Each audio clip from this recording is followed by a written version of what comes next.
Real Nerds is a proud partner of the Denver Podcast Network. In the shadow of the mountains, we speak. Hi, my name is Paul Caroli, and I host a podcast called Changing Denver. It's a monthly show about our city's physical spaces, how we make them, and how they make us.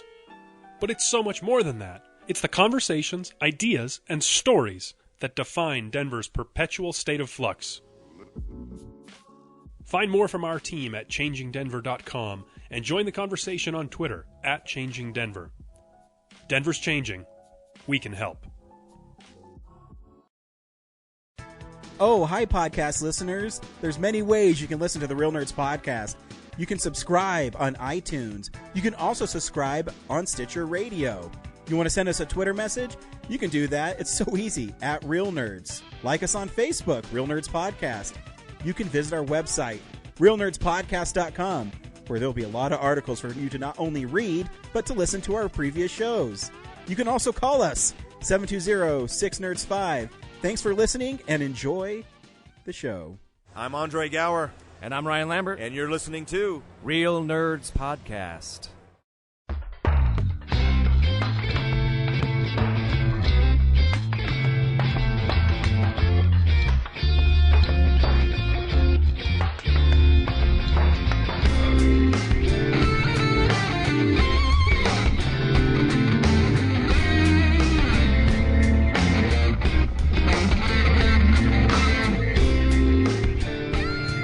Welcome to Real Nerds Podcast, unofficially the official podcast of Denver Comic-Con 2019 and beyond.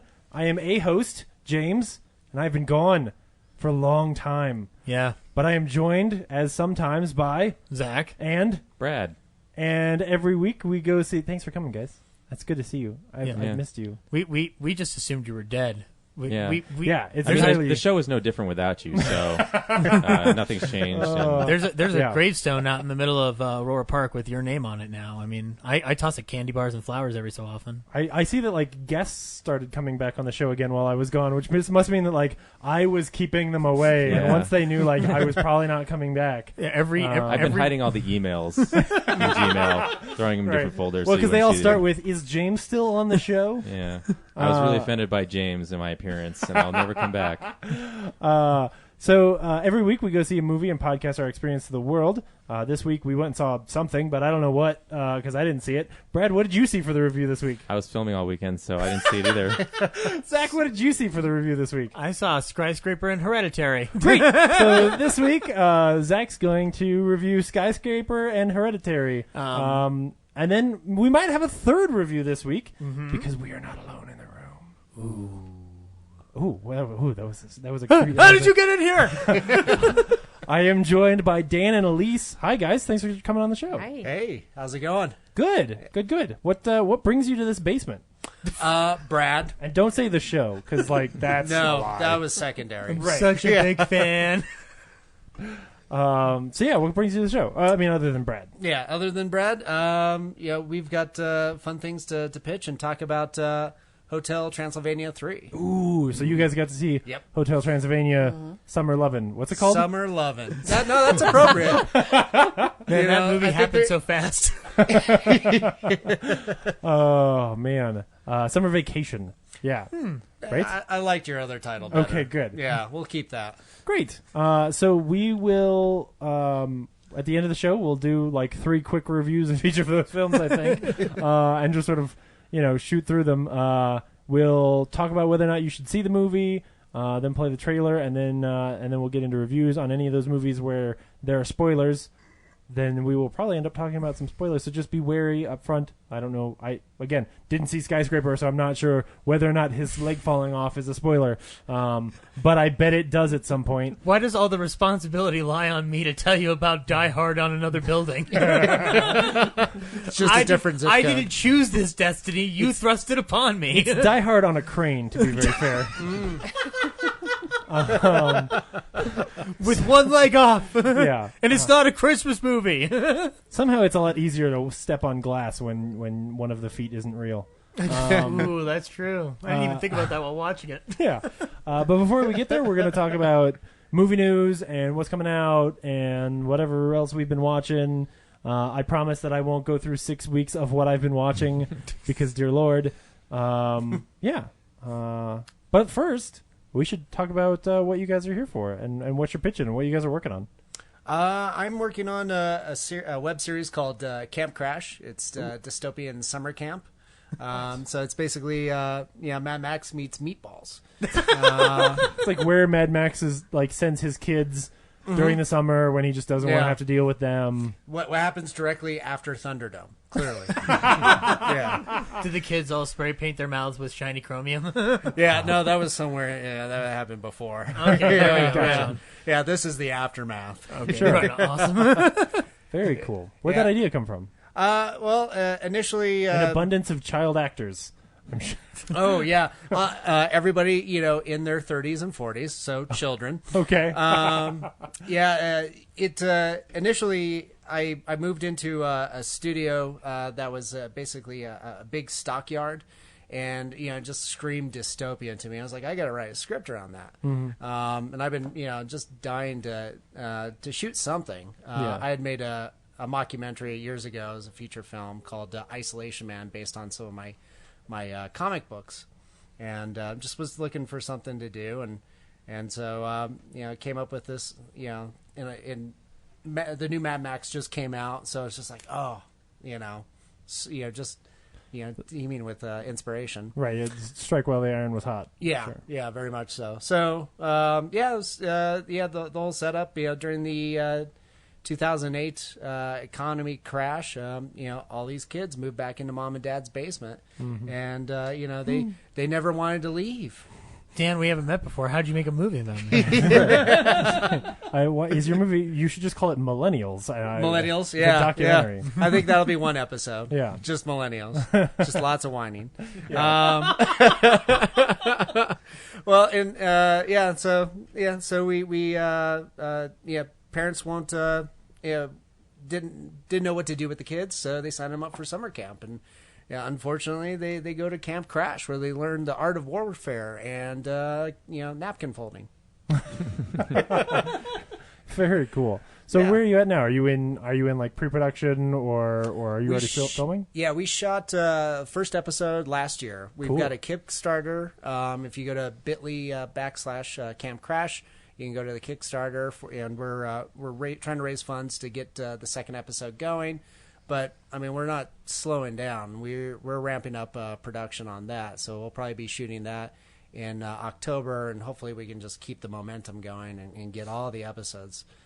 Initially, this was set up to be a feature film project, and then we realized like this might be a little bit bigger, moving cogs, than what we can do just all at once. So we wanted to break it down and kind of make it more of a serial approach. Was it more like that? You started off with the feature script and then kind of like expanded out from there and kind of broke it down and whatnot? Yeah, broke it down a little bit. Had some very loose cliffhangers. Like Brad's seen it. Poor it's guy. on pilot. Yeah, I would say that it's definitely weird.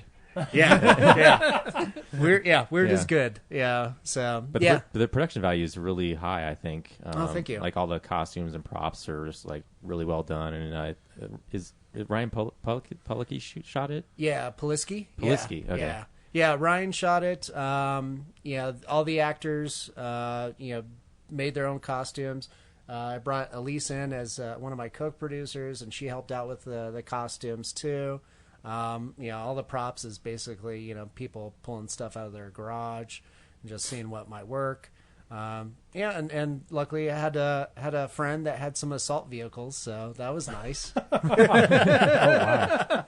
That's going to be just about the most fun part of it, though, is like getting to build the costumes and the sets and that kind of stuff, because like you get to sort of create this universe and dream up whatever wild shit you want to. Oh yeah. Do you go around like when kind of prepping that production design? Do you tend to like go through like thrift shops and stuff like that, or like just like anywhere to kind of find the stuff and just assemble it yourself, or do you have like a crew kind of like doing that for you, or do you like is it more of a hands-on for you as a director to get involved with that aspect of it?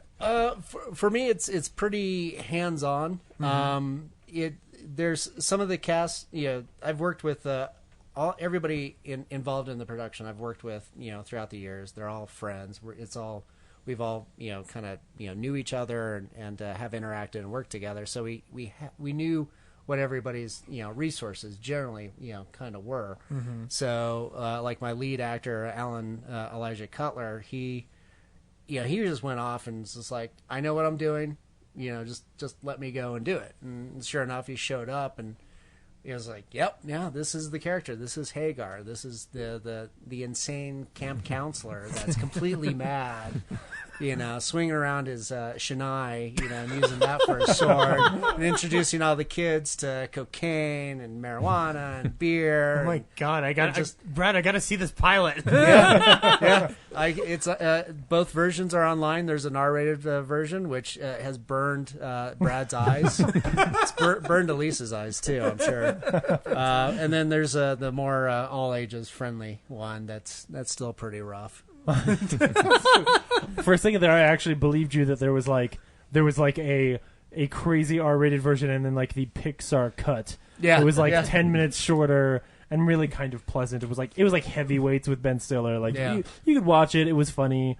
But okay, so both versions are not. But James, you remember George Miller's Pixar version of Fury Road, right? It's called Happy Feet. Yeah. That is pretty accurate. I always thought that was in the wastelands. That is. They're both about the end of the world if you pay attention. George, this is the Arctic, not the wastelands. Close enough. Close enough. His Justice League probably would have been the same thing, too. Oh, yeah. God. Yeah. What could have been? What could have been? So how long have you been making films? I've been doing films since about 2005. Cool. Outside of art school, just been doing performance art and working with right out of art school, working with a machine pyrotechnics group called Motoman Project, where we would build robots and stuff, and they would just destroy things and blow things up. And it's not the cute little competitive robots that you see at like Maker Faire. It's the things that go crashing through walls and incinerate things and eviscerate whole carcasses. Wait, it got weird. Yeah, it got weird. Yeah. So for human carcasses? No. Okay, stuff from a slaughterhouse. Yeah, sure. Yeah, that type of carcass. Antelope. So Bill as practice for the human carcasses. and antelope. Yeah. Oh man. And that was kind of short lived. They're still around. In fact, they're going to be performing this weekend at Mile High Parlay.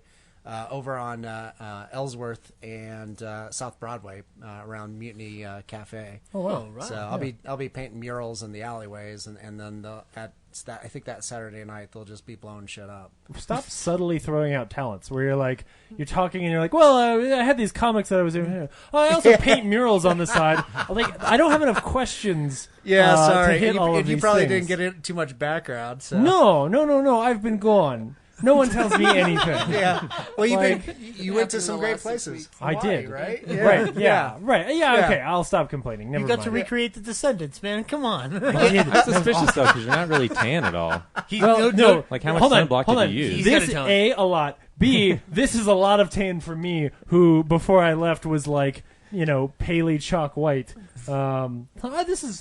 There are slight. Look, even the ring has a very faint tan line. Yeah, it's true. You totally look like you passed like a citizen of Ohio. That type of tan. Nice. Yeah. But he sent us a video of him at the street in The Descendants where George Clooney's running around in flip flops. He did the same run, and it was adorable. Which was actually kind of cool. We knew what neighborhood they were filming in, and so I just I pulled the map up on Google. And I knew, I was like, okay, there's not going to be that many places where two streets intersect like that where you could get that shot. So I was just looking on Google, and there were a couple little places where there was sort of that knife tip meeting of two streets. And the first one that we drove to, we pull up and we're like, holy shit, that's the one. They shot Jurassic Park in Hawaii though. Yeah, I'm aware. I also went to some places where they shot some Jurassic Park. Okay, cool. Most of Jurassic Park is filmed on Kauai, which I didn't go to. I was just saying because most people brag about I went to Marty McFly's house from Back to the Future, or Oh no, I went to Descendants where they wore flip flops. Yeah, I went and saw that place where he ran. Now, what's really cool because I'm sorry, this is your segment, and I'm that's okay. I'm totally off subject, but it's Alexander Payne, so he wants everything to be like really realistic. Well, that is actually the end of the street where the house that they were filming at is. Huh. So if you run up that hill, the house they filmed at is right there. Like now, the house he runs to is in a different location, but that's because that street he's actually running onto is a really historic and beautiful like street that just drives through a pretty like jungle. There are no houses down there right. where he's running to, but it's still awesome. Yeah, that was fun. That was like our last day in Hawaii. Like Brooks and I are driving around, and she's like, "What do you want to do?" I was like, "I kind of want to go find that house from the Descendants. I kind of want to run around in the street and get a video." She was like, I already want a divorce. No, she was like super excited and thought it was fun because she still likes me for some reason. That's but nice. give it a year. It'll go fast. But yeah. Anyway, that was fine. I don't remember what we were talking about. Elise, how'd you get into this? Like, what happened? How did you get? How did I looped get into this the room? basement? Or Yeah, both. Unfortunately, I walked through the front door. Right, like one day he comes to you and he's like, "Hey, I want to dress up a bunch of children, but not children. Yeah. I want to dress up a bunch of 30-year-olds like Basically, children from Beverly Hills 90210. Yeah, Yeah. It's like, teenagers are in their 30s. Fantastic. right. I don't know. and He just asked, and I was like, well, okay. Did you have any background in this? I do. And actually, Dan has been helping with my film, When Big Things Attack. Oh, cool. And that's why Dan wanted me to come here today, is because we actually took the storyboards and converted them into a comic book, and that's being released at Fort Collins Comic-Con on August 25th. Oh, very nice. cool. So, Man. So is that like as a first step towards you getting the film made, is to get the story out there and get some buzz about it? get a little bit of buzz about it. I was kind of struggling with the practical effects because the movie is... Has giant things in it? It has attacking cupcakes and flying cupcakes and big chocolate cakes that rip people's heads off and stuff. So I was having some problems with the technicality of it, and Dan offered to help. And so that's sort of how I crossed over into Camp Crash a little bit and tried to do some makeup effects and some costuming for him over on that side. But how does a cake physically rip a head off? Is it like a smashing, bludgeoning? That's one of the force? issues. Yeah. Oh, okay. Okay, got it. It's one of the secrets. You keep spending all the budget making cakes and throwing them at people and wondering why their heads don't come off. Yeah. I'll be the test dummy. So as soon as my head comes off, we'll let you know. Keep throwing cake at my face until my head comes off. Yeah. It's like the Aviator. She just keeps throwing cakes against the wall. The way of the future. The way of the future. That's fantastic. Yeah. What is it like to take something that you envisioned as a film and try to reshape it into a comic book? Well, Larissa Hughes is the illustrator, and she's kind of taken it and run with it a little bit. So that's actually been really exciting to see somebody else sort of take the story and do their own interpretations. And she's done an incredible job in sort of even taking the story into a wider range of sort of a palette, just with the colors and the characters and the depth and their facial expressions and everything. So that's been really cool. So you gave her some creative freedom there to sort of like, here's what we want it to be. When I get to make my film, I'll get my version of it, but this one gets to sort of be yours. Yeah. That's really cool. My goodness. So what was the first steps of doing, production on Camp Crash? What did that look like for you? Well, I was going to do some costuming and some effects for him. So we had to get our Viking warrior princess sort of in muddy leather chaps. So that was like a great big step in just getting her in those and trying to keep them from shrinking too much so she couldn't get them off, and just smearing her with mud and smearing costumes with mud. I took a placemat out of bamboo and cut it and made sort of a corset for her out of that, and then we glued her into that, and I think that stuck to her skin. And the pretty brutal Mad Max kind of scenarios back there in the costuming room. Yeah, the corset underneath that was originally we just wrapped her around in gaffer's tape. So that was pretty fun. So it's just she's like sitting there. It's like, okay, I'm drinking. Let's wrap this. Let's go. So she's just it was a lot of fun. Yeah, Amanda's a trooper too. She's now one of my producers going forward with the project too. So she's pretty intimidating. You met her. Yeah, she won fish sticks at Open Screen Night. She won what? Fish sticks. She won fish sticks. Oh, okay. One of the wonderful prizes at open screen night. Come to open screen night. You get fish sticks. Yeah, I think that we like the attendance equaled the amount of prizes we had, so everyone went away with something. Everyone wins. Yeah. Yay. Fish sticks for everyone. It's like Oprah, but with fish sticks. Participant. It was our pirate night. You know, that was so- what Oprah was missing for so many years was fish sticks. Yeah. Nice. Very cool. Sweet. Well, real quick, one more time. How do people follow you and how do they support Dan? For Camp Crash, go to bit.ly /Camp Crash. You can find the Kickstarter that way. You can also follow me on Instagram, Instagram.com / Daniel _ Crosier. Cool. Sweet. And then Elise, how do people find out about the comic? When is it coming out? And then how do they support your film? Well, we have Facebook, When Bake Things Attack the Comic. Okay. And then we do have a website, whenbakedthingsattack.com, and right now it's just for the comic book, and it's got some bios of the characters. We have the little hero and the heroine in there, and their bios and some pictures of them, and some pictures from the comic book. So you can Cool. hit it. Very cool. Awesome. Sorry, I have one more question. How do the cakes get big? Is it radiation or just like an overzealous baker? Oh no, they're not big. No, they're just tenacious. Oh. Yeah. Oh, okay. Just ferocious little flying, fanged. Oh, okay. Cakes, yeah. All right. Well, Yeah. fair. Pink and was, purple. James was hoping for an Oprah-obsessed cake boss. Well, the wedding cake was made big. So Okay, fair. that's the one that can can people whole. Yeah. Gotcha. As a Okay. wedding cake That's pretty should. big. Yeah. But the other one's just, Yeah. Little like piranha cakes. take out. Yep. Mm-hmm. I guess All right. the question is, They fly in I'm not going to herds. sleep. how do they find sentience? But I guess you should read the comic to Oh, find I out. mean, that part is Yeah. self-explanatory, Yeah, Brett. okay. I wasn't curious about that. I thought the size was a little bit beyond, understanding. You like Earth. I was on get board it. for small cupcakes, but large ones. Yeah. I graduated from college with English and Baker's Anatomy. I know what I'm talking about. Yeah. Every time I eat a cupcake, I believe it's alive.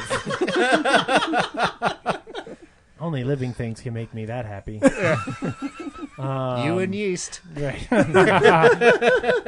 Oh, very cool. Sweet. Well, thanks for coming on the show, guys. Yeah, thanks for having we'll us. try not to waste too much of your time as we dig into the rest of the normal show. Yeah. Guys, what do you want to do first?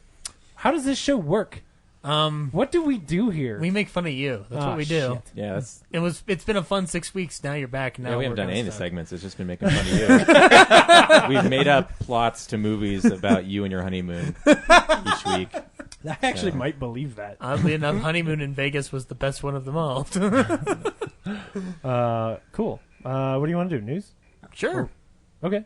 Cool. It's real news. Well, it's a good thing that I'm back because if I weren't here, then none of you people would have talked about the fact that Downton Abbey is getting a movie. I would have talked about it.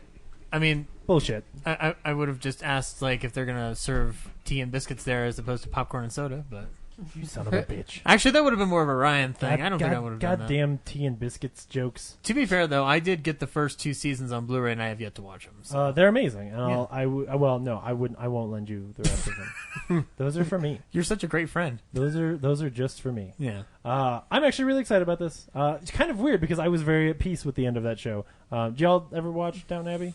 I never First 2 did. seasons, Did you? Yeah. the Oh, first 2 okay. seasons. It's so good. What's Did you it- like it? Yeah. What's it focusing on then? If they already wrapped everything up? Class just warfare. just more of them. Yeah, that show has this ticking time bomb of oh shit, the middle class is coming. And that show just sort of ends with well, this isn't gonna go great. Let's stop here. And so the fact that they are making a full-fledged film, I'm sure that will be some of the plot. So the scariest thing for people in Downton Abbey is a guy in a collared shirt mowing his lawn going, "Hi there." The low-hanging fruit would be something Lily James's character is getting married, and then you wrap a whole bunch of drama through that and have it be about a bunch of other things happening at the time, but with that as sort of the backbone. I would imagine in my head there's 2 ways you do this. Either it is a film with a thin plot sort of based around one event like that where a bunch of good stuff is sort of intertwined, or someone gets murdered, and then it's basically just Gosford Park, but with all the characters we already love. Either of those I'd be fine with. A little Agatha Christie. Yeah, action. like some Gosford Park 2 would just be okay. If it was like Gosford Park but set in Downton Abbey, I'd be fine. As long as Ryan Phillippe doesn't come back and pretend to be British. Gosford Park 2, open season. Oh, man. Moving along. They're going to make a Zombieland 2. Emma Stone and Woody Harrelson and Abigail Breslin and Jesse Eisenberg are all supposed to come back, but we'll know when we see it. But they've been saying that for like 8 years now. Yeah, but this week they said it again. Also, wasn't Ruben Fleischer supposed to do that movie that everyone was upset about with Scarlett Johansson? Yeah, speaking of that, so this week Scarlett Johansson dropped out of Rub and Tug, which is a weird one. This is one where like I agree with her argument, but I don't love the way she didn't exactly handle herself relatively well. But I also understand her frustration because I think she's gotten a lot of shit that's not her fault. Where like this is now the second time where she's sort of getting accused of being part of some whitewashing. Yeah, where that's more of like a studio thing. They're probably asking for a big star. Well, and if you're her, right, like you see people, and her argument is very valid, right? Like, why is it that if Jared Leto plays a trans character, it's art and it's an edgy, like brave performance, and then if she does it, it's dangerous and it's it's her taking the role of a trans actor. And and I think the argument is fair on both sides, but I don't necessarily think that it's her fault. It's a no-win scenario on all grounds. Yeah, exactly. Sorry, go ahead. Sorry, might also be a timing issue because that movie came out. Yeah, granted, it was like 4 years ago, right? But it was well before the Me Too movement, and along with it, the very true. The trans topics too. Yeah, coming to the forefront. I mean, it was still kind of before. What's that one on Amazon? Transamerica. Oh, Transparent. Yeah. Transparent. Yes. Yeah. Oh, Transamerica, though, another film that same thing. Yeah. It's an interesting thing because this is a very traditional thing, and I just wonder why she's the one who ends up being a lightning rod for these things. I don't think it's her fault. Mm-hmm. And there are plenty, before Ghost in the Shell, there are plenty of instances where white actors ended up taking the roles of theoretically Asian characters. I only say theoretically because that was an anime, so I guess I'm more surprised by anything else that Ruben Fleischer's directing it, because that seems more like if Patty Jenkins wasn't doing Wonder Woman 2, this sounds like a movie she might want to tackle, because they're not the same, but Monster has similar emotional elements to the story they're describing on that description. So yeah, but Ruben Fleischer, he's a fine director, but yeah, and I mean, the conversation about representation in Hollywood is already pretty a very broad problem anyway. Mm-hmm. That again, I just wonder why why she becomes this fire starter for these topics. And like I said, I don't think that while I 100% agree with her argument, I don't think that her basically just going to Twitter and be like, well, why don't you ask Jared Leto why I'm doing this role? That's not the best way to respond either. Doesn't help. The best way to respond is probably to back out and then in a nice interview say I was actually really excited about the role and I'm really disappointed to have to give it up. For me, it was in my head I looked at it the same way that these other actors have done these roles, but maybe it's not the right time for that. And that way she gets to get her voice out there and say hey, this isn't my fault, but at the same time, not necessarily throw it back in people's faces that they're mad about this. It's just it's a weird rocky discussion. Yeah. But she's dropped out, and then we'll see. So the other shoe will drop of, does the movie get made? Because similar to Ghost in the Shell, if you didn't have her in that movie, would that movie have been made? Which is the actual problem. Ghost in the Shell might have, just because of the name recognition alone on the property, but they would have found another. Rub and Tug runs into a different issue. Yeah, and I don't know how you fix it. I really don't, because this is not even remotely a statement of support for the studio, but the studio wants a name for a property of that quote unquote controversy. So, and the problem with representation is that the people who are underrepresented are underrepresented. Yeah, Again, the studios are wrong. They should just cast whoever's good for the part. That's yes. I don't know, logical. Yeah, the thing to do would actually be protect your budget by protect yourself by keeping the budget low, and then go try to find an actor or actress who fits that role properly. And then honestly, you're just going to capitalize on it, right? You're going to have the biggest headline of "Holy shit, we went and found this person," and that becomes the hard part of making the movie. Yeah. But they don't like taking risks. So no, of course they don't.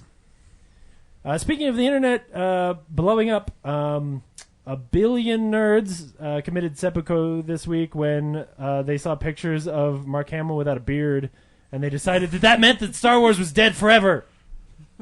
Holy shit! I hate Star Wars. I fucking hate this story so much. I hate them. So literally, first of all, does everyone realize Mark Hamill has other things to do? Right. Okay. So the man is naked in his bathroom.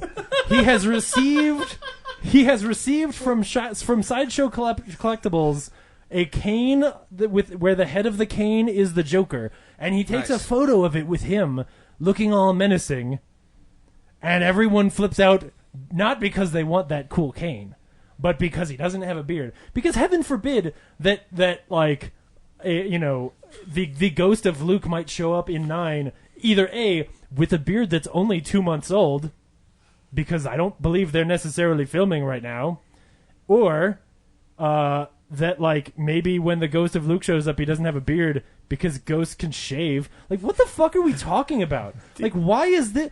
I hate the internet. Like, this whole conversation about Star Wars makes me so frigging angry. Like, I can almost see people going down this path of like, oh, well, clearly this is a sign of support that because he has shaved his beard, he also wants to remake the last Star Wars film, which is also why his background image on Twitter is still the island, because even though he's dead in the films, he wants to return to that island and do reshoots to recut The Last Jedi. He's also, follow the money, he's given $1 million to that campaign. Or, $1 billion for reshooting The Last Jedi. Or it's a very pretty picture of a very pretty island that was a great location in 2 very fine movies. I mean, like, besides, we all know that he's doing Brigsby Bear too, so he's got to he's got to shave his beard for that, man. See, his job with Kyle Mooney isn't done. It makes me like Star Wars less. Like, these Goram Star Wars fans make me so angry, I just don't know what to do with myself. Makes me like animated Batman more. Right. Exactly. Because it sounds like they're interpreting this whole wrong. It sounds like a promotional thing for Batman. Especially like maybe it's the next project. This week, as we find out that they're going to finally put the animated series on Blu-ray, like, this is hey, why don't we celebrate that good things are happening? And why don't we fucking wait till episode 9 comes out to find out that episode 8 is friggin' great? Like, just cool your heels. Gosh, I hate people. He also doesn't like wearing a beard. I read that once. Yeah. I can imagine that. Yeah. Considering that most of his life he doesn't have one. But yeah, I'm totally exhausted with these Star Wars fans. Like, oh my gosh. Since you've been gone every week, there's been some kind of Star Wars thing. We have to really push to get Mark Hamill on this show to defend himself once and for all. When I saw the conversation about whether or not Kathleen Kennedy should be fired, I genuinely wanted to crawl into a hole and never see a Star Wars movie again. Like, I don't think, how dare she be successful financially? I just don't see that argument. I just don't see that argument at all. It's Kathleen friggin' Kennedy. Like, I have to assume that there is a certain level of sexism behind the argument, because these same people who hate Last Jedi are the same sexist assholes who think that Rey is a Mary Sue and have all these arguments about how those movies are like stealing roles from men. Like, I just can't help but hate Star Wars a little bit. Like, it's very frustrating. I had a conversation like that with a friend who thought the same things, like, oh, now it's all about women and stuff. It's like, I just told him, it sounds like you're very inadequate with your own masculinity. Right. I don't think that like more than one female character constitutes a female takeover of films. And even if it does, that's okay. Yeah. I've got plenty of dude films. I saw a great post today on Twitter. Someone in defense of that is like, women have been involved in Star Wars since the beginning. Here's a picture of my friend. She's dressed up in a rebel pilot outfit Oh, from I the saw that too. 70s. Yeah. She was there. The original star was there. She went back every bunch of showings to memorize and take notes on the costumes, so she could make that costume in cosplay in 1977. Wow. Yeah. I mean, and it also boils down to what has always been the fallacy of that, which is that when Rey has victories or learns lessons, those lessons are valuable and relevant to me as a man. Her gender has nothing to do with her character. I mean, it does, but like, she is a great character, period. Mm-hmm. She is also a woman. Like, that doesn't make... all of these people just make me furious. And like, yes, genuinely, while I was gone, I kept watching these like news things happen every now and then. I'm like, oh my god, this is fucking stupid. It's a movie about spaceships exploding from other spaceships. Yeah. I don't give a shit about your intricate arguments anymore, like with the internet and stuff. Like, I just don't.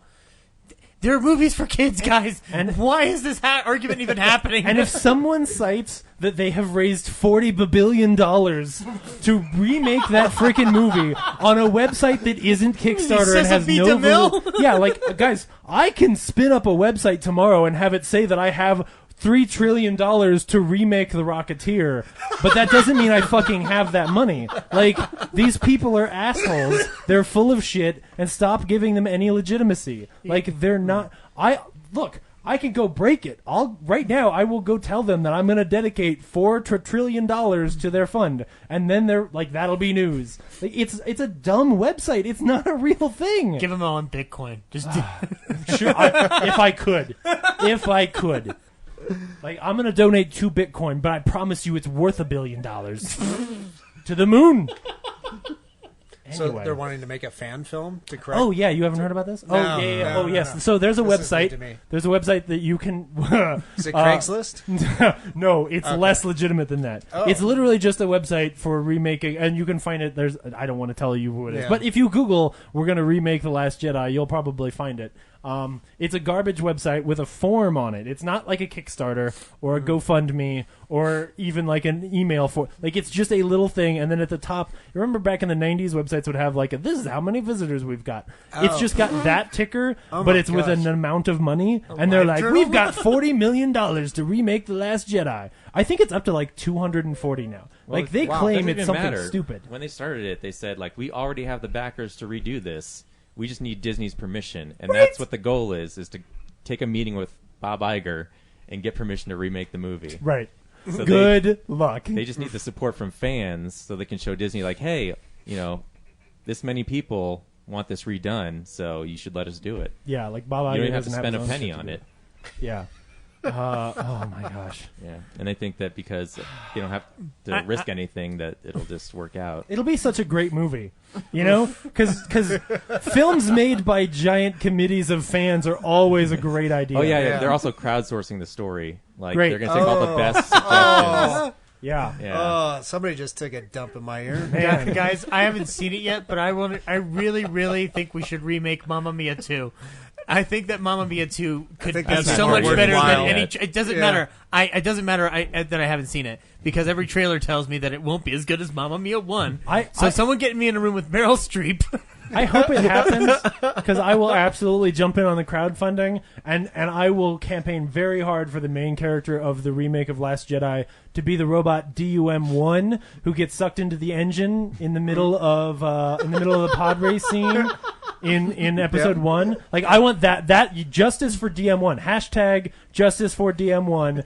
That's the robot I want to hear about. I want the Han Solo of that story to be that alien that Obi-Wan visits in that diner in Attack of the Clones. The big burly one, I actually just want them to go through, just leave The Last Jedi alone, but CG off Mark Hamill's beard and then CG a mustache back onto the CG bald Mark Hamill. That's what I want. That'd be nice. A little Magnum PI. Yeah. Well, actually, just take So Henry Jedi. Cavill's chin. Just take Henry Cavill's from his nose down and CG it onto Mark Hamill and just have him smile the whole movie. Prominent chin. The last, Yeah. the lasterist Jedi. Right. And then every time he talks, we'll just add in a little puppet, like he's ventriloquist He's doing a ventriloquist dummy thing, and that's what it'll be. It'll be a puppet of Yoda, and then his mouth doesn't move because you've just got Henry Cavill's chin. Is the main star Jeff Dunham? Goddamn. Yes, and Jeff Dunham. It's what's that really racist Jeff Dunham? The dead terrorist. It's the well, yeah, but the really racist one. Yeah. So yeah, it's super racist. The dead terrorist is the new Jedi Master, and Mark Hamill doesn't have any lines. Okay. Anyway, sorry, I just had to rant about that one. That one made me We mad. talk too much. We're giving the fuel of the Star Wars fire too much fuel, man. I get. But I got to get it out. I know. No one else will listen to me about. You were gone 6 weeks. Yeah. In good Star Wars, Brooks doesn't want to hear about this shit. in good Star Wars news, Lando Calrissian's coming back. Yeah, baby. I guess Billy Well, Williams. Yeah. that is unless Kathleen Kennedy gets fired. Sorry. Yeah, Billy D. Williams will be back. That'll be fun. Yeah. I hope his ship is a big Colt 45. It's just pieced together from recycled Colt 45 Yes. aluminum cans. The door opens and cans fall out of the door. I spared no expense, baby. Sheesh. Let's see. What else happened this week? Joss Whedon's going to make a TV show again. He wants Didn't he you to already love do him. something like that? Yeah. He's saying that it's for HBO. It's going to be called The Nevers, and it's his most ambitious narrative, so they say. I'm excited for him to get back out there and do stuff that has nothing to do with DC, so that people can remember that they love him. Because I don't know what has happened, but man, the internet has turned on that poor guy in some ways that are very unfair. But anyway, yeah. Didn't they turn on him after Age of Ultron too? Well, I mean, that was just like okay, and honestly, anybody who's really a fan of his should know that like his weak spot is he likes telling stories where robots come to life, and then those stories are never good. Like in the middle of his X-Men run is that story where like the Danger Room comes to life, and it's the worst. But the rest of that run is great. But like that part sucks. And so like I forgave him for Avengers 2 because I was like, well, it's that thing you like doing that you hate, that you're no good at. The real thing was that his when he was going through his divorce, his wife came out and said like that she cheated on it, or that he cheated on her, and all this stuff. Which two things. Didn't know about. Yeah, I have a hard time holding that against a guy as a fan of his work when two things. One, your personal life is not necessarily like I know, even though the rest of so many fans treated him like some kind of nerd messiah, like dude, people are people and they fuck up. So that's one thing. Two, I feel like when there is a messy divorce, if one of the two parties, like especially when it's someone famous, if one of the two parties like really gets out there and tries to like drag the other person through the mud because they know they can, I just inherently don't trust that person. Like that to me is the person of lesser like value who is really doing something pretty shitty to try and hurt the other person when like the divorce is already bad. Like everybody's going through something rough, and you chose to get a bunch of people who aren't involved in your marriage, and so like I wholly believe he probably fucked up and maybe it's his fault, but it takes two people to get divorced. Like I just anyway. Sometimes three. Sometimes three. Sometimes more. Yeah. Well, sometimes that's a swingers weekend. Right. Yeah. Yeah. Someone make a divorce comedy called "It Takes Three." In the long list of Neil Blomkamp tries to reboot the things he loved as a kid, this week he decided he wants to make a new RoboCop movie. Cool. Brad, how do you feel about RoboCop Returns by Neil Blomkamp? If they bring back the robot and suit and everything, then that'll great. do it. Can Chappie have a cameo? No, he cannot, and we don't talk about it. I want to live in a pre-Chappie world where Neil Blomkamp is cool. I want him to mash up every film he's done with that new RoboCop movie. Seriously. Get Matt Damon from Elysium in it. Get Sharlto Copley from District 9 as the alien already. Yeah. Nice. Wait, which one? Oh no, it's Elysium where Sharlto Copley gets his face blown off, right? I believe so, yeah. Okay, good. Yeah, that movie's still fun. Like that movie's decent. Chappie is unwatchable trash. That's harsh. I didn't mind it that much. Yeah, I didn't mind that too much. Oh, God. It has It's its just issues. R-rated It's short mostly circuit. if you had cut out that part's if you'd cut out all of the stuff with the South African rappers, then I think it would be okay. De-Antwoord? Yeah, Yeah. right. Like that's the stuff where I'm just like, oh man. But anyway, I don't know why he hasn't been able to make a movie since. Like, Because you keep shitting on Chappie. yeah. Well, no, it's because he spent all that time trying to make Alien. He's in studio meetings, and they're like, "Yeah, but we heard this Real Nerds podcast, and Well, James has strong opinions. We got to go with He's been it." making a series of short films. He's got a website that just rolls out short film after short film. Oh, very that's cool. right, yeah. Oh, yeah. So that's where I think the other Yeah. amount of his energies go. And he spent all that time like swimming against the Ridley Scott stream, trying to make Alien films while someone else was making Alien films. Oh, Ridley Scott. Yeah, well, yeah. Well, he was trying to make that like his official Alien 3, Yeah. which was gonna like replace Alien 3, and then he could just never get it made because Ridley Scott was like, "Nah, dude, I'm serious. I'm gonna keep making Alien films." Yeah. But anyway, it's just interesting that he keeps returning to that well. Who cares? Joaquin Phoenix is making a Joker movie. Anyone? Sure, All right. fine. Anyone? I mean, is he gonna dance to Prince songs? Because that's I have a question. that would be fun. Did Samuel L. Jackson have hair 12 months ago before they started filming? No, let me for call him Glass? and find out. Because if he didn't, then theoretically a human being can grow hair again to do another film. Did you realize they're in the world of make-believe? There are people who specifically design wigs to make it look like That's fair. they've had hair forever. I'm just going to make the point again that you can get more hair. What is this all leading up to, James? We just saw pictures of Samuel L. Jackson from Glass. Yeah. And he has hair again. I'm so. kind of stoked for the film. I wasn't. Yeah. I need to rewatch Split. I remember being whatever about it, and I thought the quote unquote twist at the end was so shoehorned in. But I like that image of all three of them sitting in that room. So. Yeah. It's interesting because Bruce Willis is the only one who's like shackled, right? Like everybody else is That's just sitting there. That's the only way they can keep him in control on set. Yeah, I assume I would that, agree. like, yeah. I've seen Death Wish. Oh, we've got to talk after the show. I still haven't seen it yet. It's the only way. Yeah, it's the only way you can keep him on set. Period. Because Mr. Glass, like, if he gets out of line, you just throw a pebble at him, and then he's like writhing in pain. The one who should be like tied up is obviously the dude from Split. Yeah, McAvoy. But he's fooling them with his other personality to make him think he's Kong. Just My Little Pony personality. the brony of the group. My Yeah, little the brother. beastie, my little beastie. So sweet and so polite. Yeah. You were Charles Xavier. Oh. Charles got ripped. You're in Atonement. Oh. So I think the only other thing is that Comcast says they're not going to outbid Disney, and also Fox got sued by one of its shareholders. So who knows what's going to happen with Disney and Fox, but it'll probably go through. Anyway, is there anything else I missed? Tab Hunter died. Yeah. Iconic. How do you describe it? Like hot, like what Channing Tatum is. Like he was Song like and dance man. heartthrob. That's the Yeah. word I'm looking for. Heartthrob.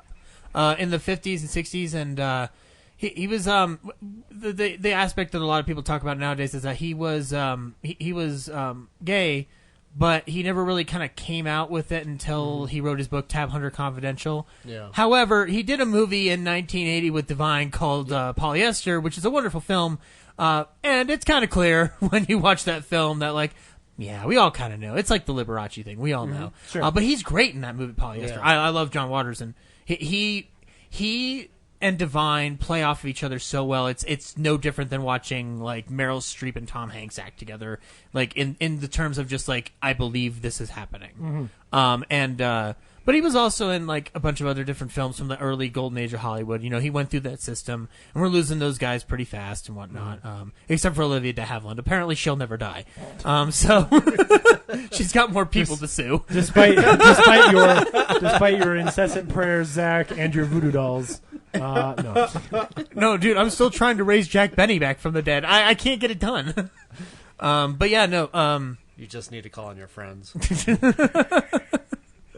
But yeah, no. Tab Hunter passed away. Also, the guy who played Who was a Star Trek actor who played in that the time travel episode from the first season? Steve McQueen.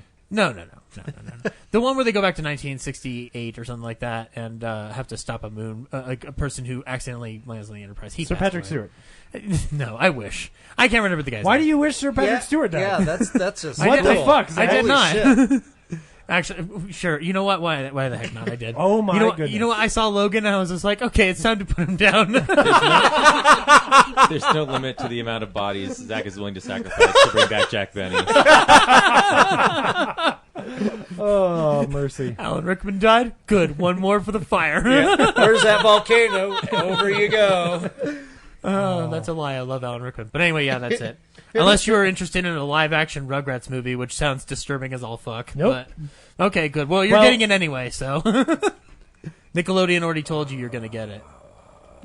They just announced it today. Okay. I would be down if, and this is a horrible nightmare scenario, if all of the characters in the live-action film are played by, like, full adults, so like Seth Green plays Chucky, but then they CG them down into babies, so it's like Seth Green's baby-eyed head on a baby's body running around. Like, that's what I want. I want, like, a human real head on a CG baby body, but then the head, they've, like, taken all the hair off of it to make it look like some kind of little baby. I think David Lynch should direct it. Yeah, basically, yeah, and then one of the babies is the Eraserhead baby. Yeah, I just want David. Then I'll see it. David Lynch's Rugrats. Oh, that sounds amazing. I would top dollar. Let's go. That man is a no-talent ass clown. Aww. Actually, he's just a hack. He has plenty of talent. I love. I've been rewatching Twin Peaks this week, and I like that show. You know what's really good? The Straight Story. Yeah, Straight Story is Straight Story's good, but he's also made other great films that are more visually like visceral and interesting too. So, but his best film is The Straight Story. No, The Elephant Man. But his best film is The Straight Story. Excuse me, I am not an animal. Anyway, anything else I missed, Brad? No? All right, cool. Blu-rays? Sure. DVD releases and Blu-rays. Rampage is out on 4K this week. How coincidental. I know. So literally, The Rock's last movie comes out the week that The Rock's next movie comes out. Thus directly conflicting with itself. Ladies and gentlemen, this is how you become the richest man on the planet. So yeah, you can check that out if you want to watch a monkey fight a lizard, fight a wolf. Mm-hmm. Which you should. Yeah, sure. It's fine. No, I mean, don't buy it, but you can rent it. It was a fine placeholder until I got to see Infinity War, so. Yeah. Because that movie has a wolf fight. Never mind. No. Isle of Dogs, speaking of dogs, Yay. is out this week on Blu-ray. I'm going to wait for the Criterion I was 5 years. I was literally just going to say, Brad, are you buying it or are you waiting for the Criterion? I'm not going to wait. Because they haven't done Grand Budapest on a Criterion yet, and it's been like 4 years. Yeah. That's true. So That's true. they might not have a continuing Wes Anderson contract on that. Well, they're too busy putting out Princess Bride. Yeah. I mean, Yeah, they're going to put out The Princess Bride. Yeah. Ooh. Yeah. Inconceivable, right? But it happened. God damn it. I didn't write it, but like as soon as you made that joke on Facebook, I was like, yeah, you and everyone else in that thread that announced that it was coming out. Really? I was at work. I didn't even see the thread, so. Anybody want a peanut? Super Troopers 2. Yeah. Oh, yeah. Got we went and saw that. got some co-producers out here in Colorado who helped make that happen. Yeah, at Sexbot Comedy. Yeah, Andy Jewett and Kayvon. Kayvon, yeah. Yeah. So Kayvon's running for mayor of Denver, too. I know, yeah. This is not the first time. I hope he gets it done this time. Yeah. But he has to be on the show to promote it, so let's not give any free hints. How did they not replace the R in Troopers with the 2 to make it Super Troopers? Because they saw Super Fan Four Troopers. Stick and realized that wouldn't work for their marketing. Man, I'm just saying they could have. Yeah. So anyway, that's out on Blu-ray this week. So you can pick that up. It's also in a 2-pack. You can get the first film That would be a great way for me to do that. if you like. I Feel Pretty is out this week. Which Henry said wasn't that bad. Yeah, Brooke saw it. She said it was good.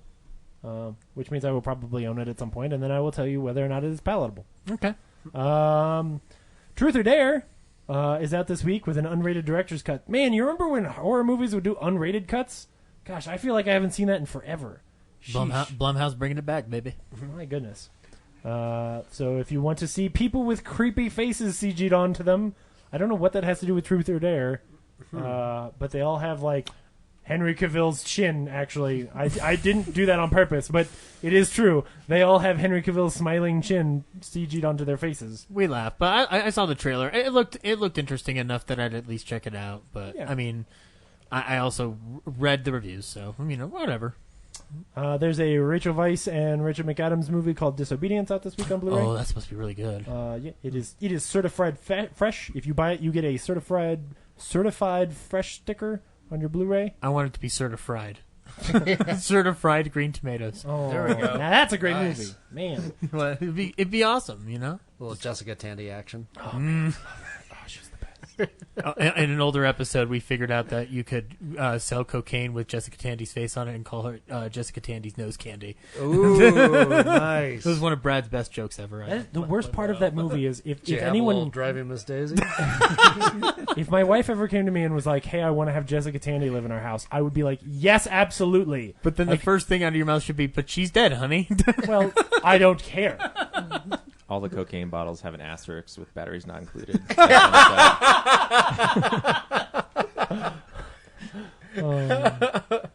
One of the ones I've been waiting for is "You Were Never Really Here," which is the Joaquin Phoenix movie. directed where by he Lynn. hurts people. Yeah, directed by Um, Lynn Ramsey. Yeah, I actually want to see that. So I want to get it, but like I heard the Blu-ray has nothing in the way of special features on it, which sucks. So you know what it does have though? A movie I haven't seen yet. yeah, it's true.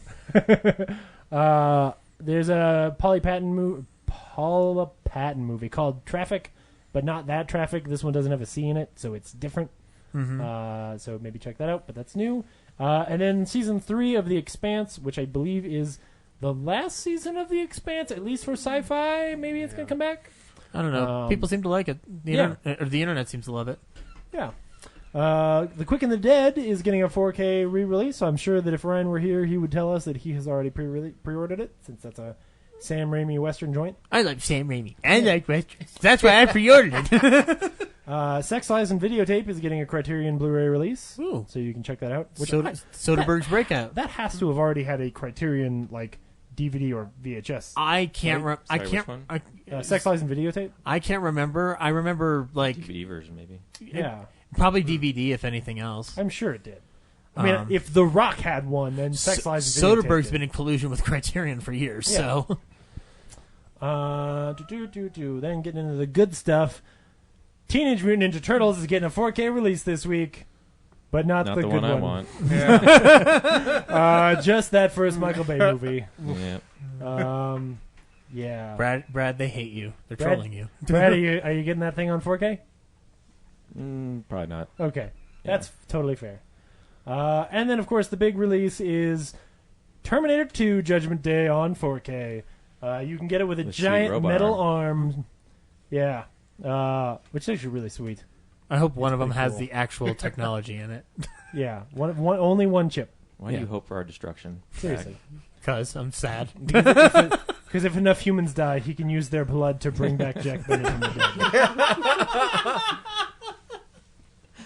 All right, getting into the dirt. This week from Arrow, The Case of the Scorpion's Tail, which has a really cool, trippy, like 70s cover with a giant scorpion and a lady and a boat and a dude with a jacket. All the things I want in a movie, all Yeah. on one cover. So maybe check out The Case of the Scorpion's Tail. It's a pretty cool title. Nice. Like- I've never heard of this film, but okay. I never have either. There is an imprint called Massacre Video that this week is releasing Enter the Devil on Blu-ray, which looks like the cover is drawn in crayon. It's directed by Frank Q. Dobbs. It's too late for an exorcism. I would imagine this movie was probably made in the wake of The Exorcist, and this was like their, oh man, we're going to make a horror movie where the devil's already here. He's already entered. So you can check that out. It's not a great cover. Is exorcism spelled with triple X? No. No. That's a visual I got when They they would said have enter spent- the devil. They would have spent more money drawing the cover with big boobs on it. Okay, they probably use markers. This one, yeah. This one's just like there's a devil in the far in the background, and he's walking up with a knife, and there's a dude on the ground like I tripped. that's it. Yes. Oh no! I got the wind knocked out of me, so I can't scream. A short curb. I already closed it, Brad. Sorry. Oh yeah, That's pretty cool, though. And then the very last one is an actually awesome cover. This one from Arrow is Doom Asylum. This is a catchy title. This is a dude who looks like he has been half boiled alive and all his skin is falling off, but his hair is impeccable. Impeccable. So the feel-good movie of the year. Right? Yeah. And he's clearly trapped some bespectacled teen in his creepy murder basement, and he has attached a circular saw blade to his drill, and is using it to show them their face in a mirror. So anyway, a Christmas movie. Yeah, it's definitely a Christmas film. It's the feel-good film of Christmas. These holidays up, am I? Okay. Santa's back and he's pissed off. The tagline is slashing with a snicker, slaughter with a smirk. So it's definitely a comedy. David Cross is the lead, right? A demented coroner uses autopsy equipment to kill off the teenagers who trespass on the long-abandoned asylum he inhabits. Oh, shoot. I was right. It's David Cross, his role from Men in Black. He's going to start murdering kids. He's the kid with the glasses on there. I think his problem is that he's running a coroner's office out of an abandoned asylum. Good news, everyone. It was filmed on location in an actual abandoned asylum. Oh, that sounds healthy. Yeah. Well, there you go. Doom Asylum. And then I have to bring this one up. This one is actually from a couple weeks ago. Maya the B3. But this is a release, from just a couple weeks ago, which means you can get it right now on Amazon for $34.95. Mm-hmm. This is a limited edition. They are only making 1,000 copies of this film. Okay. There's a movie out there called House Shark. Oh, yeah, we talked about this. Did you guys talk about House Shark? Yeah. Oh, okay. Did you watch the trailer for House Shark? Yeah, that's how I got to the trailer for Sky Sharks. This is Shark Week, huh? Yeah. Oh, man. It's the Shark Cinematic Universe, guys. Yeah, there's a toilet fin circling around the toilet, and everyone's scared. Yeah, I was super disappointed. Which is really terrible that, I went to watch the trailer for House Shark, and I was like, oh, man, this movie looks too shitty. Instead of Kevin Feige, they have Finn McGill.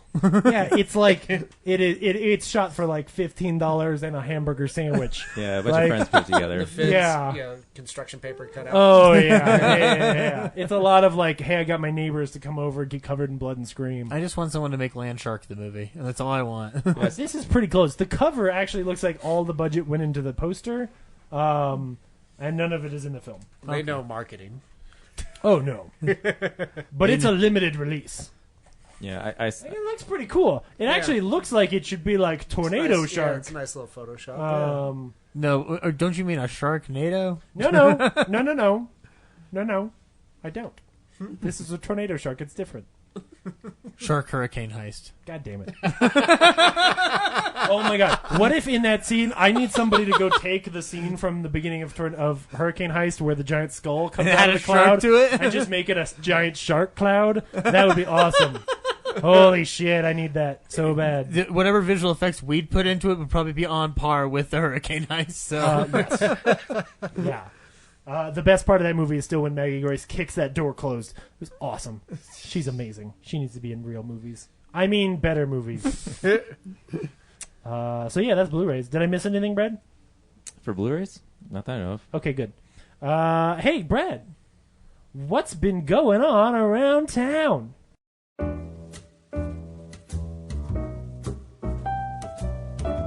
Hey, film buddies. Follow me around Denver.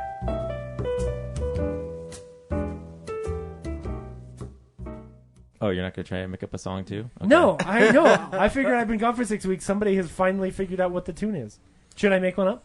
Yeah, because we don't have one, but... I'm Brad and I'm going around town. I go to movies. I go to drive-ins. I go to places. And there's a shark fin. See, I made it rhyme. That was pathetic. Hey. Shut up, Alan Rickman. All right, Brad, what's going on around town?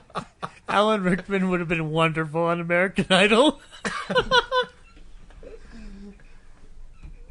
No, really, what's going on? I'm just leaving space for the bumper. You just said there was no bumper. There is a bumper, but Ryan always makes up his own song anyway. Oh, okay. Lying to me. And you did better than he did. Yeah. These last 2 weeks, so. Thank you. This week at the Esquire, midnight, coincidentally enough, is Mad Max Fury Road. Oh, shit. July 20th and 21st, so I'll be going to that. What a lovely day. Yeah, man. And then the following week, July 27th, is The Room again, and Saturday, July 28th, is the Rocky Horror Picture Show, so that's a recurring thing. Mm-hmm. So I'll talk about August 3rd and 4th. The following week is Ghost in the Shell. With Scarlett Johansson? Nope. I'm out. The original animated in Japanese with English subtitles. Okay, cool. So that's pretty cool. And then the drive-in still has Ant-Man and the Wasp, The Incredibles, and Ocean's 8. But I think it'll change on Friday, so we'll see. That's not a bad lineup. Yeah, I saw it. pretty good. It was fun. All 3 showings are going to be Mamma Mia too, aren't they? That would be a tremendous waste of money. Incredibly unprofitable for them. When I was there this week, they were talking about how like them having like Infinity War and Black Panther and Ant-Man and the Wasp, like Disney has saved their season. Oh, wow. Yeah, so Man. because they also had to replace a bulb, and I guess those bulbs cost like $3,000. So Oh, shit. Yeah. My goodness. so They should go to LED. Or a small campfire. they should just get everyone to not even watch the movie, just gather in a circle and Yeah. reenact the movie Oh, no. Yes. No. as best they think it is. Have a salty sea captain gather them around the fire and tell them the story as a fog brews in the night. He starts the conversation by dragging his fingernails across the chalkboard. Yeah, pretty much. I just want a combination of Jaws and the fog to happen in real life at once. Also, this Thursday, EFP is back. Cool. So, and I'm actually screening something. So, $5. Come to the Bug Theater, 8 p.m. Check that out. It's not the only thing showing. There's plenty of other emerging filmmakers screening their stuff. So, Very cool. if you're like, I don't want to see Brad's thing, you have like 7 other choices. That's what I Say say every day to myself. If you're like that, go fuck yourself. My folks say, "Good morning, Zach. Good morning. I don't want to see any of Brad's things. What's for breakfast?"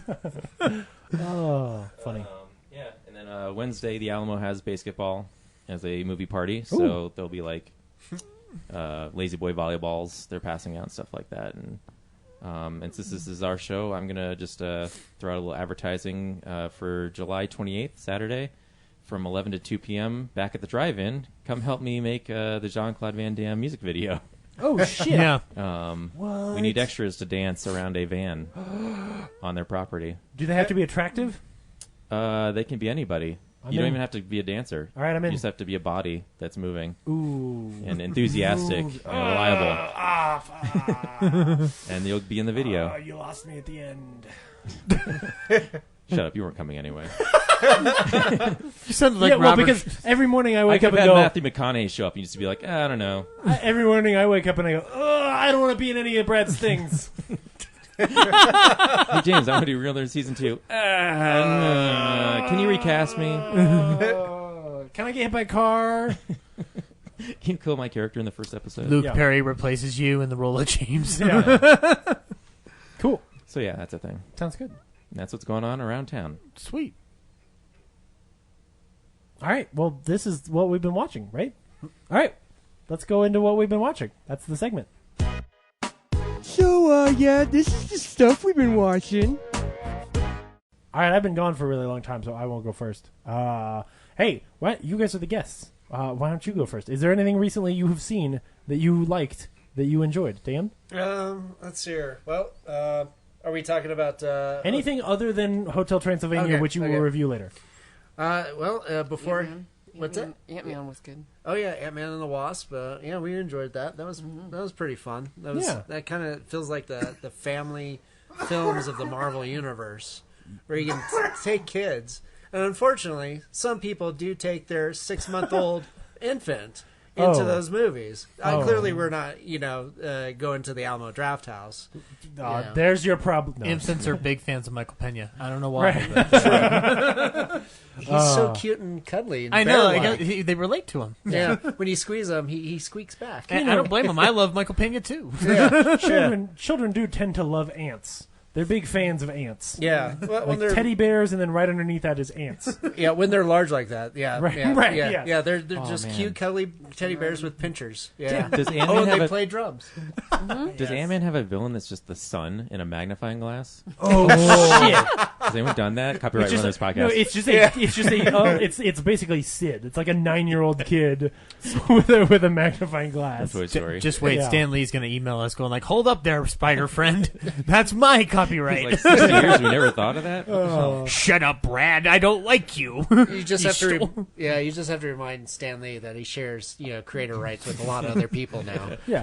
I was the creator behind everything. Jack Kirby was my slave. Please read this cease and desist, true believer. Did you draw those things? Yeah. Oh, he's old. He's just let him be. Reading his whole saga of what he's been going through lately is making me terribly depressed. So Yeah, that is pretty sad. yeah. Cool. Anything else? I don't know. We've been taking in quite a bit. What did we watch last night? We had Pacific Rim Uprising playing. How was that? Yeah, what did you think? Obviously, if you had it playing, I don't know if you were paying attention. It was all right. Yeah. I mean, it was just kind of. Yeah, it was just kind of like, I like kaiju. But yeah. Right. Okay. It's got It's like the kaiju, string like cheese big of rah. kaiju movies. Just go ahead and say it. It's You all watch Scott these Eastwood's things and fault. you think, all right, what would I do? What would be my strategy? So it's a Yeah. delicious snack in bed. Yeah. Yeah, and it's just like, that was nice. We're fine. On to the next thing. Next thing was sleep. It's we fine. had to watch it because we're doing a comic on a kaiju bunny. So, Oh, cool. Oh, yeah. so Yeah, we're kind of, that's our education. We're going to have to watch Big Man watch how they Japan. move. What is Big Man Japan? So that, Brad, you were shaking your head. You looked like you knew that. I saw it like the poster was at the Esquire, the Share Artist at one point. I meant to see it. I never got around to it. And Oh yeah, it's fantastic and just bonkers. I've seen it a couple times, and I don't know. It's Japanese, so it's subtitling, and I can't keep up with the subtitling. So I have no idea what this movie's about except for letters. Yeah, it's just absolutely cool as hell. But Awesome. I saw it like 4 or 5 years ago, and it's the sumo wrestler that grows really big and becomes this kaiju, and all the monsters have all kinds of they exemplify different human traits. Usually like anxiety and depression and all these fun things and. Yeah, and this sumo kaiju guy has to sit there and figure out things, and it's so cool. A lot of my friends that have seen it, they absolutely hate the ending. I love the ending, but I can't tell you anything more because you really do have to see this. So it sounds like it's Inside Out, but with kaiju and a sumo wrestler. Yeah, it's just That's pretty absolutely gonzo, weird Fantastic. stuff. Very cool. Right on. Big Man Japan, right? Big Man Japan. Okay, right on. I'm going to look that up. Awesome. Elise, do you have anything else? Or do you guys everything? All right. Cool. we watch everything together. Right. Yeah. Fair. Zach, what have you been watching? A couple different things. I watched Ken Burns America, which is kind of like a multi-series thing. Like that radio documentary he did is part of it, but there's also ones on. There's an hour-and-a-half one on Congress and how it's supposed to work. I feel like a lot of people should just watch that nowadays. That's pretty good phrasing there. Yeah, it's not about how it's supposed to work. Yeah, exactly. Yeah. There's one on the Statue of Liberty which was pretty interestingly shot, and just as much as that, they talk about the history of the building of the statue, but then they also try to talk about what the statue is supposed to mean through the eyes of different people. They actually interviewed the guy who was the subject of "I Am Not Your Negro," which was pretty interesting. And then did you hear that thing about that dude who sued the post office about the Statue of Liberty? So the post office sold a stamp with the Statue of Liberty on it. Yeah. And this dude sued them because they accidentally used the Statue of Liberty from Las Vegas, from New York, which is a characterization and visibly different. And they didn't realize what they were doing. And they thought, like, well, it's the Statue of Liberty, it's fine. And he totally won his case against the post office because it is a different piece of art. Well, good for him. Yeah. You know, he's smarter than I am, I guess. Yeah. I guess he sued them like 4 years ago, but he just won in the last couple of weeks. Right on. I have no. Sorry, derailed. You know what? No, if you can figure out a way to comfortably live, I guess, then go for it. I've been rewatching The Critic. The John Lovitz TV show from Al Jean and Mike Reiss, which was a 2-season show back in the 90s. John Lovitz plays a film critic, and he gets into hilarious hijinks. I love that fucking show. I will say, like, some of the stories like hold up significantly well compared to some even Simpsons episodes. Some of the jokes, however, have dated significantly, obviously, because they're referencing like very heavily into the 90s. The film parodies still hold up, but like they make like Michael Dukakis jokes and stuff like that, and make jokes about Dan Quayle, which are funny to me. One of the funniest ones actually is Eleanor Sherman, the mother of the John Lovitz character, is supposed to speak to the press about her missing son, played by John Lovitz, and she's compelled to speak like through her heart in order to save her son, and then she just turns to the microphones and goes, "I think you media people are such a disgrace. What you did to poor Dan Quayle is terrible. You're a bunch of jackals. I hate you all." And she just gets off the stage, and then his father gets up and goes, "If I could be a vegetable, I'd be a carrot." I love that father too. He has a great just some great lines. There's a great episode where this Ted Turner type boss that Jay Sherman works for is trying to run for president, and so he also tries to get his Jay's father to run for governor. And his opening statement is, "As the first black female head of the Ku Klux Klan, I'd like to say America stinks." It's the most nonsensical, funny ass line I've ever heard in my life. But no, the show holds up. Judd Apatow actually wrote a couple first season episodes. Oh wow! So it's interesting to see his writing and how it's evolved since then. Yeah. Now, granted, they're in a writer's room, but sure. And they also have some great movie parodies like Edward Plunger Hands, and it's just Edward Plunger Hands plunging out of toilet and going, "Please shoot me." Yeah, it's also Robo Clapper versus RoboCop, but he's a "Stop, scumbag! You're under a rest. Please don't do that." My favorite, one of my favorite ones still is they make fun of the Orson Welles commercials, and they have him with a bottle of wine going, "A rich, full-bodied wine, sensibly priced at $1 a jug. And now for a little magic, I will make this jug disappear." "Rosebud, yes, rosebud frozen peas, full of country goodness and green penis. Wait, that's terrible. I quit. Just a handful for the road." "Oh yes, they're even better raw." But yeah, so The Critic, the DVD's still out there from Sony, so if you want to check out this little gem from the 90s, go ahead and do that.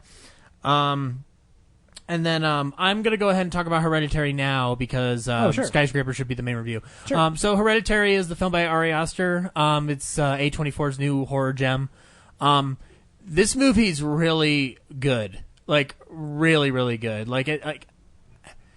It's a slow burn film, so you got to be prepared. It does not move at a rapid pace. You sit in a lot of uncomfortable moments in that film. Mm-hmm. The majority of it is about building tension and making you feel very uncomfortable throughout the entire proceedings. The story, I guess, without spoiling it, is it's about a family's descent into darkness after a reclusive member of their family passes away. And there are things about the family's history that come to haunt them. And it's really hard for me to describe it because it almost seems like after the first 10 minutes the entire movie's a spoiler, because it is an experience you got to go see. Toni Collette is amazing in this film. She's giving a very horror specific performance. It seems at first like she's overdoing it, but then you realize no, this is exactly how you film grief, immediate grief. Because it's not just the first death in the film that first death. Yeah, well, it's a horror film. There's something that happens about 30 minutes into the film that projects it sends it on a trajectory to even darker shit. Yeah. It's beautifully shot. Gabriel Byrne's really good too as the husband, which it was great. I was just like, oh, Miller's Crossing, and then there's actually like the horror stuff in the film doesn't really happen until the last 30 minutes, but when it does, it's actually amazing. And I always like it in a horror film when people are reacting to stuff that's going on in the screen. And Hereditary, the screening that I went to, wasn't that full because it's long past its release date. But there were enough people in there. And much like when I saw Get Out last year, people were invested in the story and in what was going on the screen. And there are things that happen in the horror segments that I could hear uncomfortable laughter, which at first I thought was disrespectful. But then I realized, like, oh, no, they're thinking what I'm thinking, which is this is creepy as fuck. So if I could describe it in any other way to sell it, I know you and Ryan are not a big fan of watching anything Polanski related because of who he is. Well, sure. But imagine Rosemary's Baby, but you don't have the baggage of the director. That's kind of what you get here. So pitch it to me as a guy who doesn't like traditional horror movies. What kind of horror movie is this? This is a suspenseful drama built on the grief and loss of a human being. Okay, will I like it? I think you will. Okay. But I will also say that you might think it's boring. I don't know. I'm Sure. That's But my. I'm not going to come out of it and be like, oh, okay, this is a slasher, like exploitative, wants to scare me movie. No. Like it is really a character focused film. It's a very thoughtful film, like almost like Okay, incredibly way too thoughtful at times. Great. But it's if it wasn't for the fact that Ryan really liked The Blackcoat's Daughter, I would say he'd love this film, or that he wouldn't like this film because it's the films that I imagine that he usually rails against. Sure. But I trust Ryan enough to at least watch it and I think he might like it. I keep going on and on in my head. I can't wait to talk. It's to one him of those about weird ones where like you kind of it's hard to pinpoint whether or not it's because it's not just Die Hard on a crane. Like it's not the same thing again. Where it's easy to tell somebody whether or not you're going to enjoy it. You know what? Like, More movie.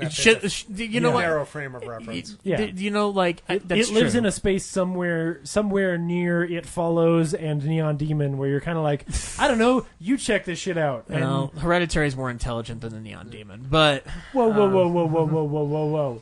yeah, that's right. You heard me. You want Well, to fight? okay, it probably is. That movie is. And this is that coming movie from, is definitely style over substance. and this is a guy who actually enjoyed the Neon Demon, even Yeah. though I would never watch it again. Yeah, but the Neon Demon, not a movie about grief. It's a movie about and then fucking I'm- vampires. Well, Elise went and saw it too, I think, right? Oh, did you? It's actually cool. one of the scariest movies I've seen in a long time. Yeah. It scared the crap out of me. Wow. There's a shot, and I'll try to use it in code.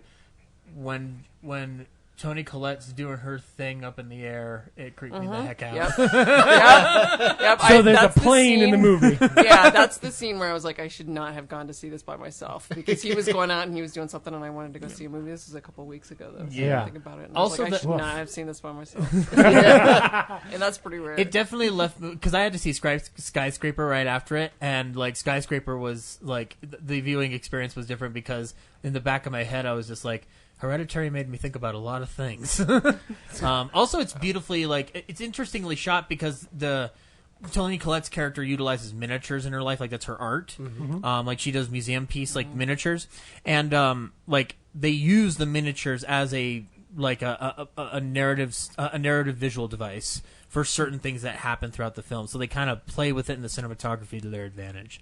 So it kind of it doesn't play to art house rules sometimes because it kind of breaks this weird third and a half wall, I want to call it, where you're aware that there's a set where they're standing, but it's also really beautiful and it serves the story. So, but yeah, and then I'm gonna kind of link it to Brad because Brad and I saw Three Identical Strangers, the documentary from CNN Films about the triplets separated at birth. Oh yeah. Yeah. So How was that? do you want me to go first or?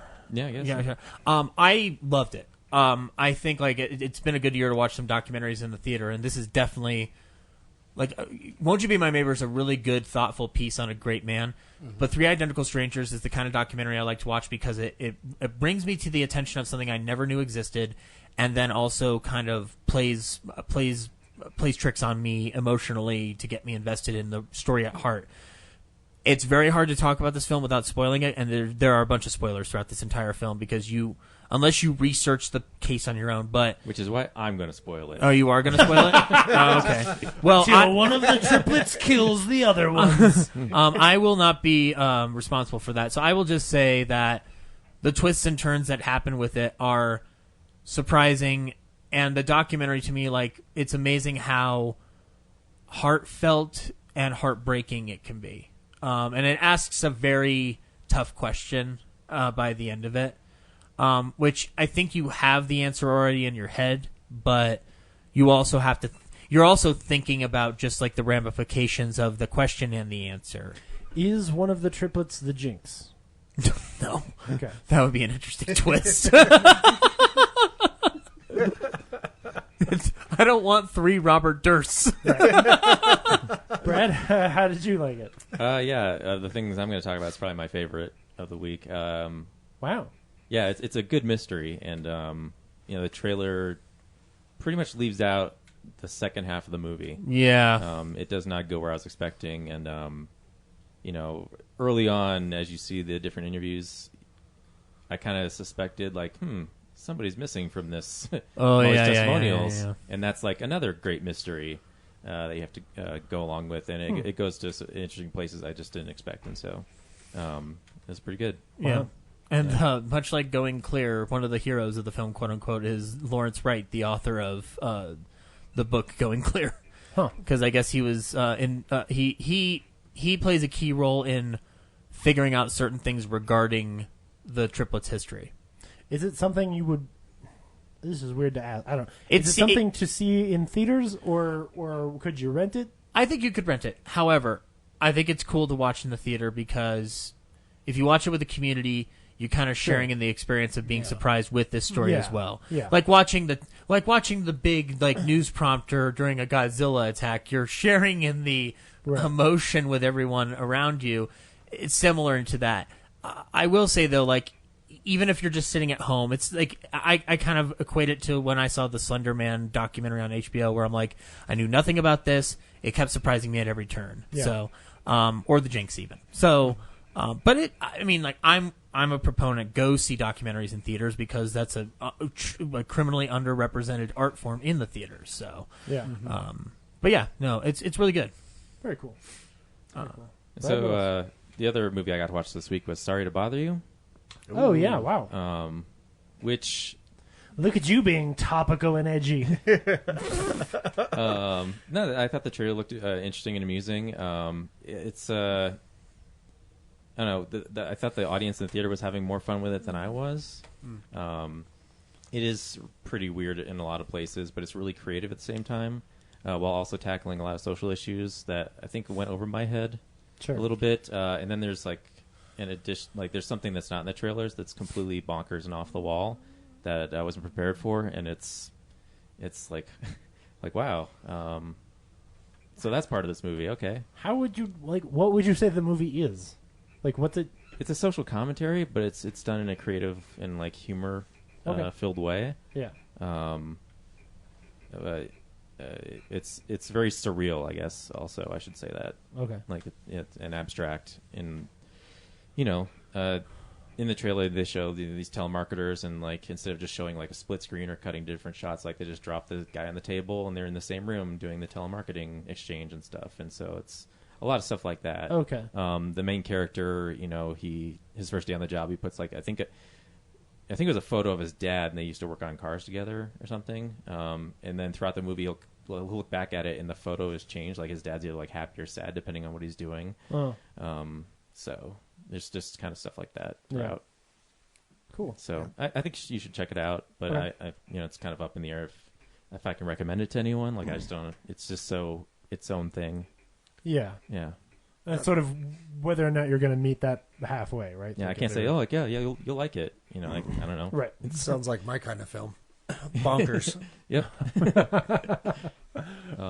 And then the last thing I watched, which was going to be more fun if Ryan was here, but son of a bitch, because he started watching Alf, and so I watched all 4 seasons of Alf. Oh wow! All right. How many cats did you eat while watching? Way to fall on the sword there, Brad. Yeah. How is it? It's pretty fun. It actually gets like funnier in the later seasons because they're trying to figure out how to do the show. I was reading the backstory of it and how the first season they're going through all these technical issues, and they like in the first season they actually have someone in the Alf suit running around, but I guess that became cost prohibitive, I guess, for that actor. So it's just Paul with I think Fusco is with just the hand puppet, and so and then the whole set's raised like 2 feet off the ground, so there's all this airworks on the ground, and then like the dad in the show, I guess, just hated the whole concept, but he just did the work anyway. And at one point, like he attacked the puppet on set. Supposedly, I was a Shakespearean actor, you sack of shit. Yeah. And then you're cutting off the circulation of my hand. It's interesting, like given how like how much pop culture permeated. It was only around for 4 seasons. Yeah. And I guess it was supposed to go on for like 7.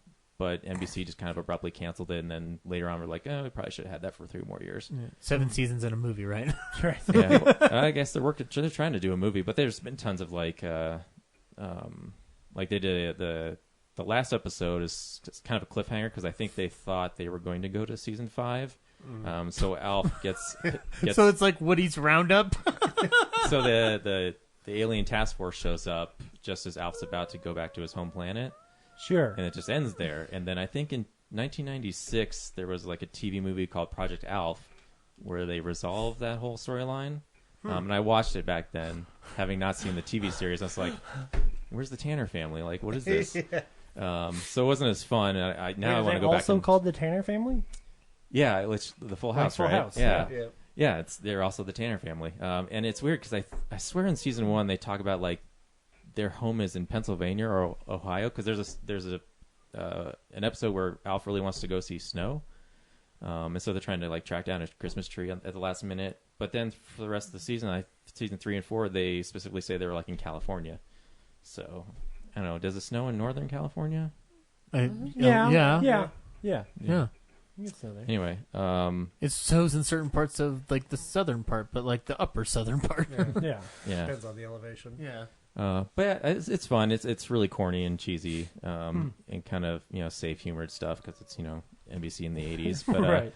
One of the things that blew my mind is like again, this would be great if Ryan was here. There's a whole episode. Yeah, I get it. You wish I was not that I was gone. Ryan was here. Ryan, like, be a different face. Right. Yeah. Just do me a favor. Try on this hat and this shirt. And this skin. Yeah. Here's the real reason Ryan's not here. In my backpack, I have a rolled up thing of Ryan's skin. There's a reason why they're called the Tanners family. Brad, I'm getting a text from Idaho Police Station, or Idaho Springs Police. Laura keeps texting me looking for her husband. Kellen keeps saying, "Where's Daddy?" Yeah. Why can't we look in the refrigerator? So there's an episode where they're having a party, and Ted Raimi is in it. So great. Ryan, being a Sam Raimi fan, would have been. I don't know if he's gotten as far. That's in season 4, I think. So Ryan was there yet. But then there's like a whole episode dedicated to the episode of the Dick Van Dyke Show, where Rob and Laura are reminiscing about the time they had Richie. Yeah. Because the Tanner family was having a baby in that episode. So Alf is watching the Dick Van Dyke Show in that episode to get pointers on how to deal with them having a new kid. Aww. So I was like, wow. And I think the Dick Van Dyke Show was a CBS show back in the day. Yeah. So I can't imagine the rights issues dealing with that because they even show like clips from the episode. Well, the 80s were a time of peace. Yeah. Before the network wars. As part of my act as president, I will get the Berlin Wall torn down, and CBS will give up Dick Van Dyke Show clips at no extra charge. Thank you and good night. Reagan. Cool. So yeah. Was it me? I guess it's on to you. All right. Yeah. So, man, I will try to remember. I don't want to go over just the things that I rewatched only. Though I will say I rewatched Jurassic Park in 4K, and it looks really good in 4K. 4K TV now? I did. Yeah, I bought a 4K TV when I moved out as like my, hey, I want to go spend a bunch of money. So I will say, you spent a ton of money on a wedding, and then you're like, I got to spend more money. Well, I bought it before the wedding happened. I got a bad feeling about this purchase. Gotcha. So what I did was Does Brooks know about it? I have, yes. I bought it before we were married, so I didn't have to ask permission. For the last year, I have the Amazon card, and so you gain up points, right? So I was planning on just saving up the points to buy a 4K TV. And then when it got time, they were ended up basically my friend Rafe, who's been on the show before, convinced me. He was like, dude, the TCLs are really cheap and they're really well rated, and there's you just go to Costco and get one of those. It's half the price of going and getting the LG that you're talking about, which makes sense because if 5 years from now you get an OLED, why are you wasting all this money now when you might upgrade the TV again? So does it have HDR? Yeah. Does it have Dolby Vision? Yes. Oh, all right. Yeah. So the only it's just a cheaper TV and it's got built-in Roku stuff, and it's really cool. I like it a lot. So I bought that, and so now I can actually watch some of the 4K Blu-rays that I got. So I upgraded my Jurassic Park after coming back from Hawaii, because we're driving around Hawaii and I keep being like, dude, holy shit, we are in Jurassic Park. Every now and then you look around and you're like, that looks like that scene. And I was I don't know, 5 miles south of where they filmed the Gallimimus scene. Because that's on Oahu, and then the helicopter pad is also on Oahu, or is on Maui. So but we didn't go there because you have to it's an hour hike to get back there. Then I didn't want to. While you were sitting there watching it, did Sam Neill run up to the window and go, "Help! Help!" So anyway, I watched that on 4K. It looks amazing. I will say, for the first time ever, watching it on 4K, there's a couple moments where I go, "Oh, look, the raptor's feet kind of look like CG." It's the first time I've been watching the movie and gone I can sort of see the CG, really see it breaking the way that not really the way that Matrix Reloaded breaks, but a tiny fraction of it, there's just little moments where the raptor jumps up on a table and you can kind of tell it's not quite on the table, Spielberg doesn't want you to notice that. So I know. He's going to hear this and he's going to say, "Take him out." He's going to go back and retouch up the whole movie, James edition, just to fix it. Put walkie-talkies and all their. Yes, yeah. Suddenly the kitchen scene is all just giant walkie-talkies. Stephen, why did you go and remake your classic film Jurassic Park? I heard this extreme and utter nerd, and I just decided why not. So that was good. I got a chance to finally see Coco. Yay! Which was fucking amazing. Yeah. That movie's incredible. Makes and you cry. Great on a big 4K TV. I'd imagine with all those damn lights. Holy shit, that Did you see the beautiful. feature on how they did all those fucking lights and shit? No. For the bridge I haven't stuff? played around with it yet. It's a wormhole in and of itself. Or a rabbit hole in and of itself, man. That movie's incredible. I wish I'd seen it in theaters. Yeah. It's one of those times where I just kick myself and go why don't I just trust that every Pixar movie is going to blow me away? Oh, because of The Good Dinosaur. That's why. Yeah. And so I also, while we were in Hawaii, I got a chance for the first time in my life to see the movie Lilo and Stitch. And that you had movie, a shitty childhood then, man. That movie is charming. Yeah, it's adorable.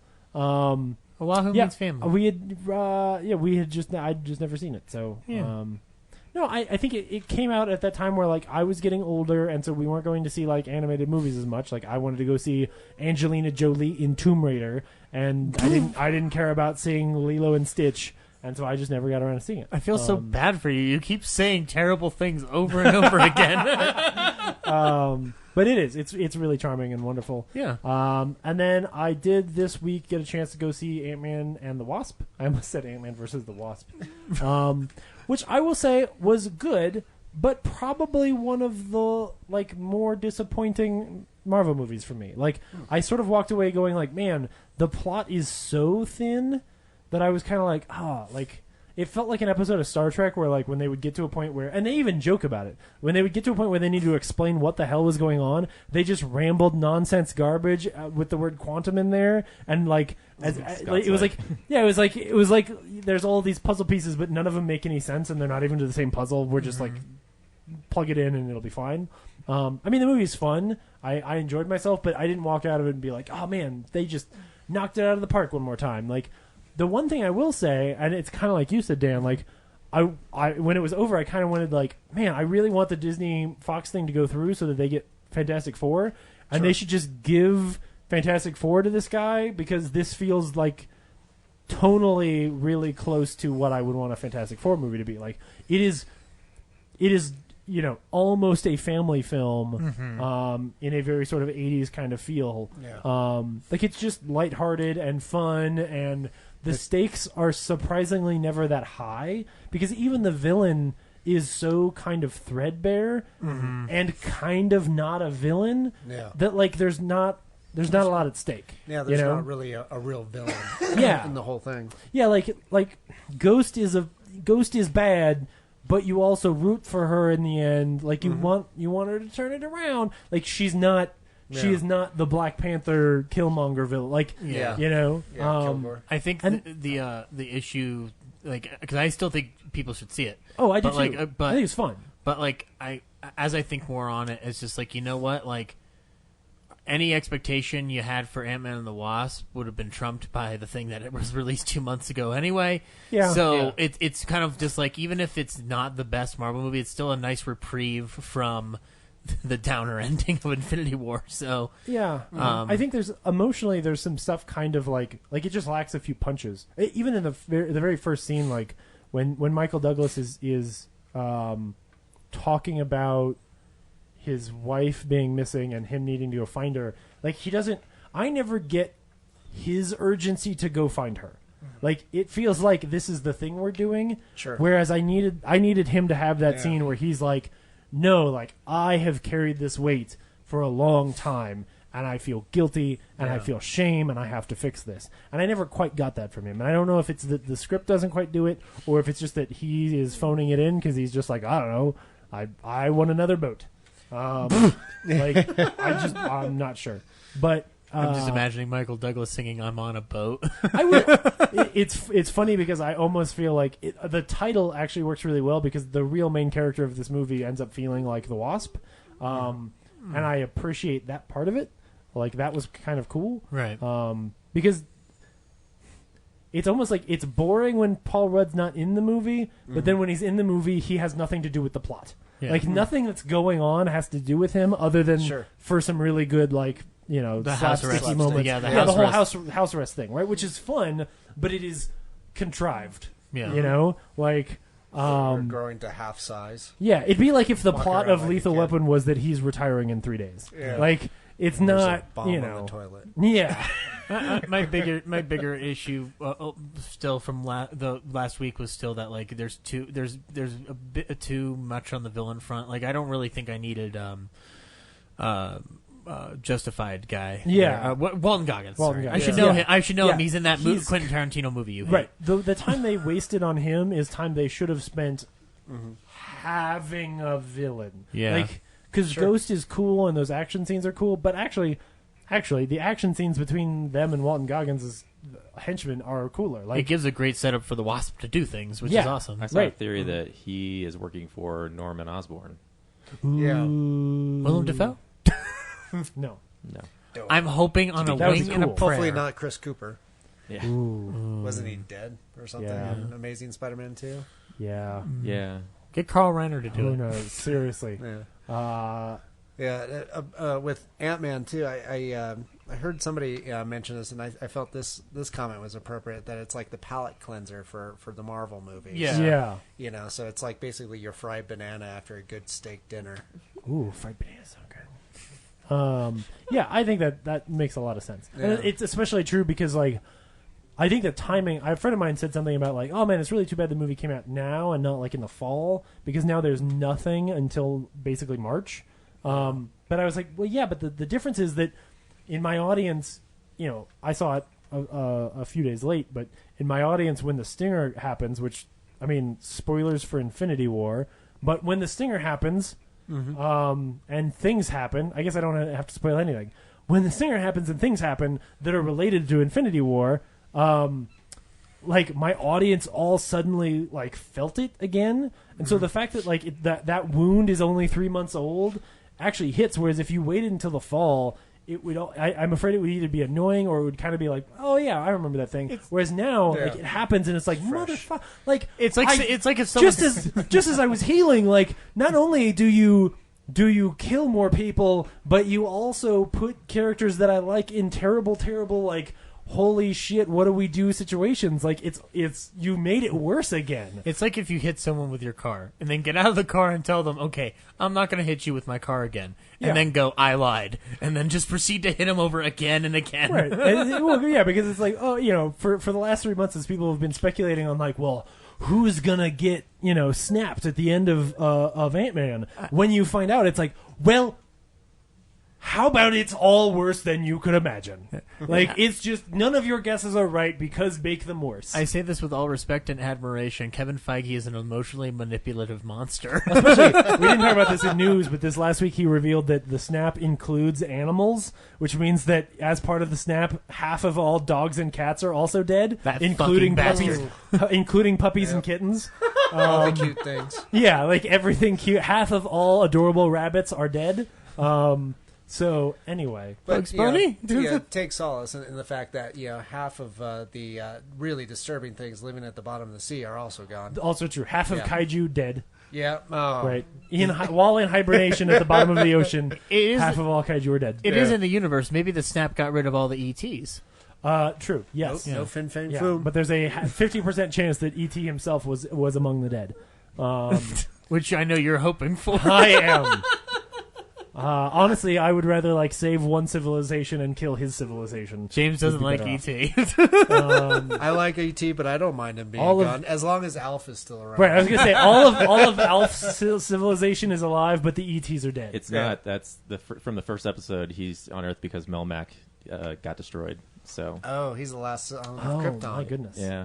Well, then he's like a brother and a girlfriend floating around the galaxy, but the planet's gone. All of the civilization of Orc is still alive, so that Mork is safe. So but, Zack Snyder should do a reboot of Alf called Cats of Meal.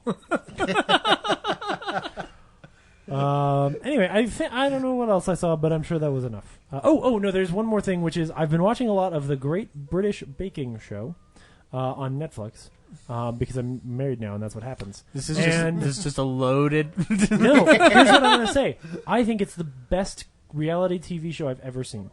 Mm-hmm. And I've thought about it a lot, and the reason is it is extremely positive because, unlike every other reality show, while they are competing against each other, there is genuinely no antagonism between the contestants. Mm-hmm. And so, they will help each other every now and then, and they just want to bake good things, and because they're not in this boiler room where they're secluded for 30 days filming this thing, because this show basically they just film it on weekends. So these people go back to their normal lives during the week, and then that weekend they go and do another episode of the show, and so they're not just all under all this pressure to win. I don't even know what the prize is other than a cake platter with their name on it. There may not be a cash prize. The prize is hope. Yeah, as a result, it's just them wanting to prove that they're good at baking, which is awesome. It actually makes for a very pleasing show. And I realized I hate reality shows.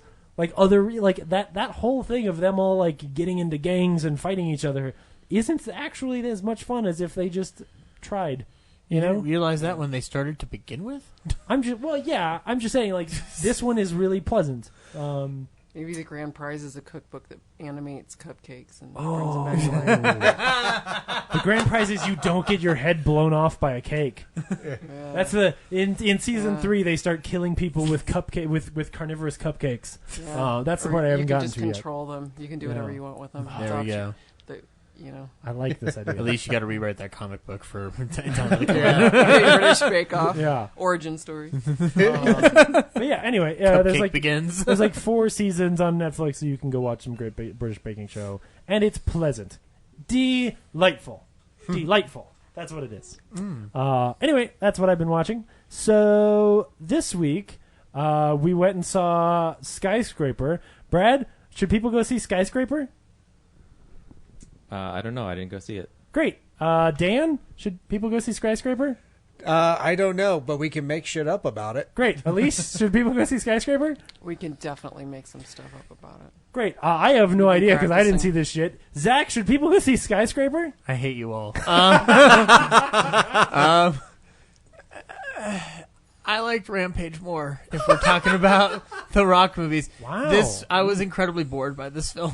Really? And now, granted, I did put the preface in my Hereditary review. I had just seen Hereditary, so something else was on my mind. But do you even remember the first 10 minutes of this? Here's the thing: like, we'll get into it in the full review. But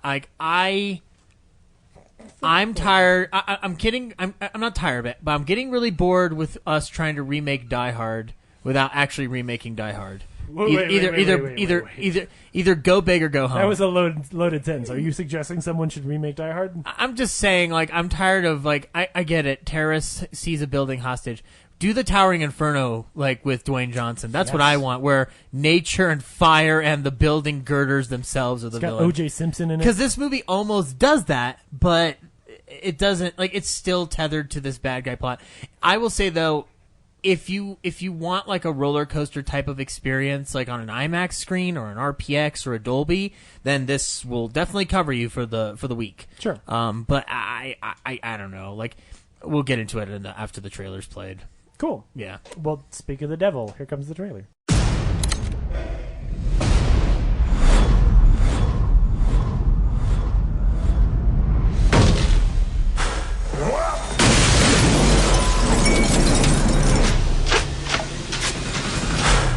This is stupid.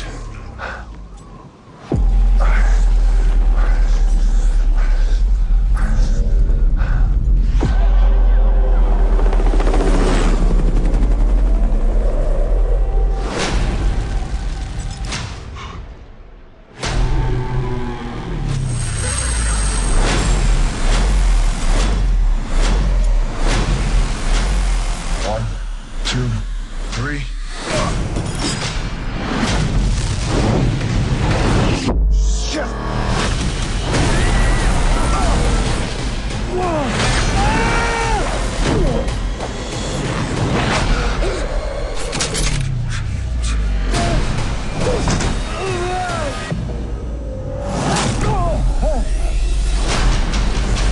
My family is trapped 240 floors in the air.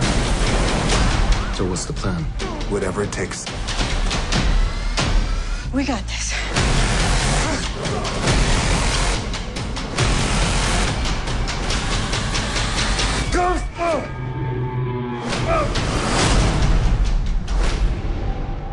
Is it fun? Not as much as Rampage, which is the problem. Yeah. Like, so this film is kind of like has a stuck-up attitude of itself, as if though it thinks it's like super serious. I don't get it. Like, it's super serious. So the movie opens with explaining Dwayne Johnson and how he lost his leg, which has been all over the trailers, and it happens as a result of him trying to stop a hostage situation involving kids, and the person who's holding the kids hostage blows himself up with like a homemade terror vest. Sure. And but he like gets put into the hospital. That's how he meets his wife, Neve Campbell, which I was like, oh good, Neve Campbell's still alive and working in movies. I was worried. I thought the same thing. I was worried between Scream 4 and now I can rest. But so anyway, like, she and them get married and have kids, and like years later, he's called upon to do security analysis work for this tower in I'm trying to think. It's in China. I just can't. I think it's Bangkok, or I can't remember. Anyway, I think it's in Bangkok, but it's the tallest skyscraper in the world. It's bigger than the one in Dubai, and it's 3 times bigger than the Empire State Building. And it's like the bottom level is apparently like a plaza / mall type of affair that kind of like emphasizes on its luxuriousness. And there's a park in the middle, like a living park that's in a big like bubble sphere of some kind. Cool. And then above that is supposed to be the residential section, but the residential section hasn't been opened yet because it still has to meet an insurance policy, and it would be the largest insurance claim in history.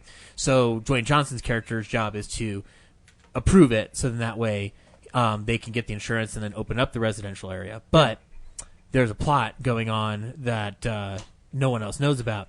Until even the writers. Until it seems like the writers kind of just went like, oh yeah, we gotta make them all traitors, because it turns out everyone around the designer of the building and Dwayne Johnson seemed to be involved with the bad guy of this film, which is essentially a weird Norwegian Hans Gruber. Which he does. He's you know what the difference between this guy and Hans Gruber is? Hans Gruber may be an asshole, but he's a charming asshole. This one's just a creepy asshole who does has weird conversations with Dwayne Johnson's kids, and almost makes me think I want to punch him immediately.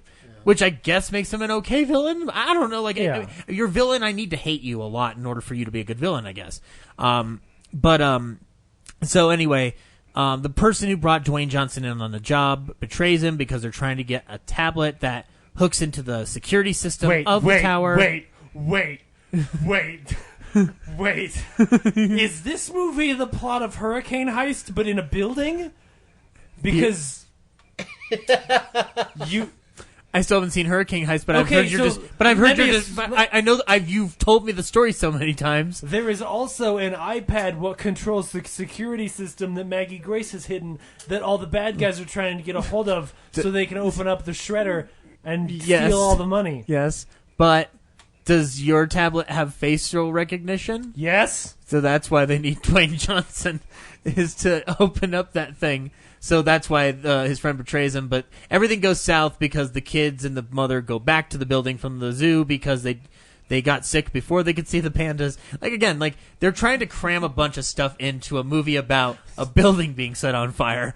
So it turns into he's got to save his kids from the fiery building, and then also stop the bad guys who are trying to get revenge and steal a piece of information from the creator of the tower. And it turns out the guy who is behind the evil plot, he's trying to get a hard drive that has bank account numbers of all his associates because he tried to leverage protection out of the designer of the building, and then the designer of the building paid it, but when he transferred the money, he put a malware system in there so he could collect the financial information of anybody who received it. Malware. Yeah, exactly. Malware. So anyway, it's just it's an insurance policy for him so that he doesn't get muscled again. Sure. But so that guy wants it back, and thus everybody in the building's a goddamn traitor. It's basically Turncoat the movie, and but so the is there a scene where he has to save the pandas in the zoo? That would be a better movie. That would be a if the pandas were in the zoo that's in the park that's in the building. Wait, is the zoo not in the building? No. Oh, son of a bitch. I know, exactly. Opportunities missed. Exactly. Because then they could have had Jumanji-style scenes where he releases the zoo animals up into to fight the dudes. Yeah, and then as they are falling... it'd be like the end of The Legend of Tarzan where water buffaloes are running through the scene and trampling bad guys. Right. Rhinos commit hara-kiri by pushing the bad guy off the building and they fall with him, going, if I go, you go. Yes, armies of Walt Disney's lemmings would just pick up the bad guys and throw them off of the building. So, but this movie isn't fun enough to do that because it's very it's got this self-serious tone that I don't think it needs. That's the biggest issue with this film is that I get it. You want to make him a brave hero and whatnot, but I mean, one of the reasons Die Hard is an amazing action movie is because it is fun on top of being thrilling. Yeah. And you like Bruce Willis because he's charming and funny and he's an average guy. Yeah. This guy, while average, in this context of his character and also disabled with his leg, he's not. This is one of those Dwayne Johnson performances where I'm just wow, you got really bad dialogue because only your charm is making the line even remotely lovable. Yeah. And I wasn't too big on the cinematography style either, and it's done by the Robert Elswit, the guy who shot There Will Be Blood and Good Night and Good Luck and stuff like that. So he's usually really good, and he's done stuff with P.T. Anderson all the time. So I guess this was just more of just I need a boat movie for Robert Elswit. Need a boat. But I mean, he does fine. It's just that it's not his best work, obviously. Sure. And also, the building itself, obviously, it's going to be heavily CG because it's a fake building that doesn't really exist. But yeah, I mean, and it's really short, so it's whatever potential it had to extend on its plots kind of gets squandered. There's also a Chinese subplot with the cops that are investigating the bad guys and whatnot. No, because it takes place in China, and so there's a lot of scenes that are subtitled, which I was like, oh, it's cool. That's an interesting way to cater to the foreign market and whatnot. That's an interesting way to get another $50 billion. I think it's a smarter move than making the Great Wall with Matt Damon, but whatever. Very fair. Very fair. But so, yeah, I mean, this is one of those films that I think is meant for the theater in as much as that you need to go to the large premium format screen and just have fun with it, go nuts. But also just be prepared to not have as much fun as you would with, say, a Rampage. I'm always an advocate for every week, unless it's the movie's atrocious.